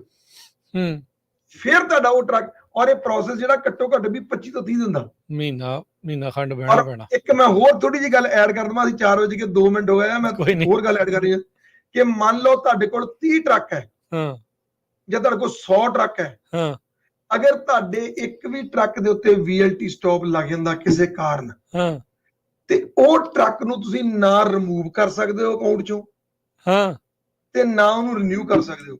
ਕਹਿਣ ਦਾ ਭਾਵ ਇਹ ਹੈ, ਜੇਕਰ ਇੱਕ ਟਰੱਕ ਉਹ ਵਿੱਚ ਅੜ ਜਾਂਦਾ, ਫਸ ਗਿਆ, ਤੇ ਬਾਕੀ 99 ਵੀ ਅੜੇ ਰਹਿਣਗੇ, ਨਾਲ ਦੇ ਨਾਲ ਹੀ ਰਹਿਣੇ, ਕਿਉਂਕਿ ਉਹ ਡਿਲੀਟ ਵੀ ਨਹੀਂ। ਤੁਸੀਂ ਇਹ ਵੀ ਨਹੀਂ ਕਹਿੰਦੇ ਮੈਂ ਡਿਲੀਟ ਕਰ ਦਿੰਦਾ ਤੇ ਬਾਕੀਆਂ ਦੀ ਮੈਂ ਰਜਿਸਟਰਿੰਗ ਕਰਵਾ ਲੈਣਾ, ਇਸ ਤਰ੍ਹਾਂ ਵੀ ਨਹੀਂ ਹੁੰਦਾ।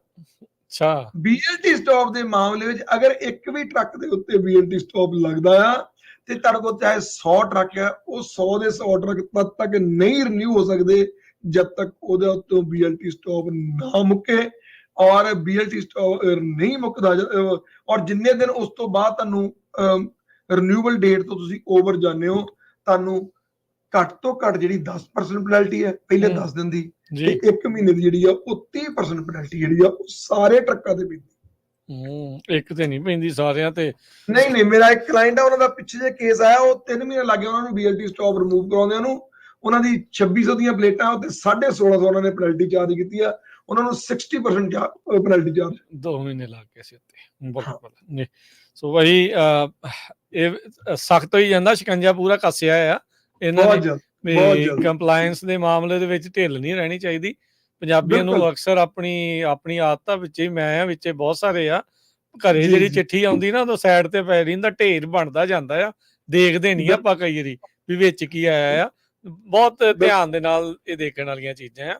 ਕਿਸੇ ਨੇ ਤਾਂ ਹੁਣ ਹੱਥ ਲੈ ਕੇ ਤੇ ਚਿੱਠੀ ਪਾਉਣੀ ਨਹੀਂ, ਜਾਂ ਬਿੱਲ ਆਉਣੇ ਆ, ਤੇ ਜਾਂ ਇਦਾਂ ਦੀਆਂ ਚਿੱਠੀਆਂ ਆਉਣੀਆਂ, ਤਾਂ ਧਿਆਨ ਨਾਲ ਦੇਖਿਆ ਕਰੋ ਜੀ। ਬਹੁਤ ਸੀਰੀਅਸਲੀ ਲੈਣ ਦੀ ਲੋੜ ਹੈ, ਸੀਰੀਅਸਲੀ ਲੈਣ ਦੀ ਜਿਹੜੀ ਲੋੜ ਆ। ਚਲੋ, ਥੈਂਕ ਯੂ ਰਜਿੰਦਰ ਜੀ, ਕਰਦੇ ਆਪਾਂ ਫਿਰ ਅਗਲੇ ਵੀ ਗੱਲਬਾਤ। ਧੰਨਵਾਦ, ਮਿਹਰਬਾਨੀ, ਸਤਿ ਸ਼੍ਰੀ ਅਕਾਲ ਜੀ।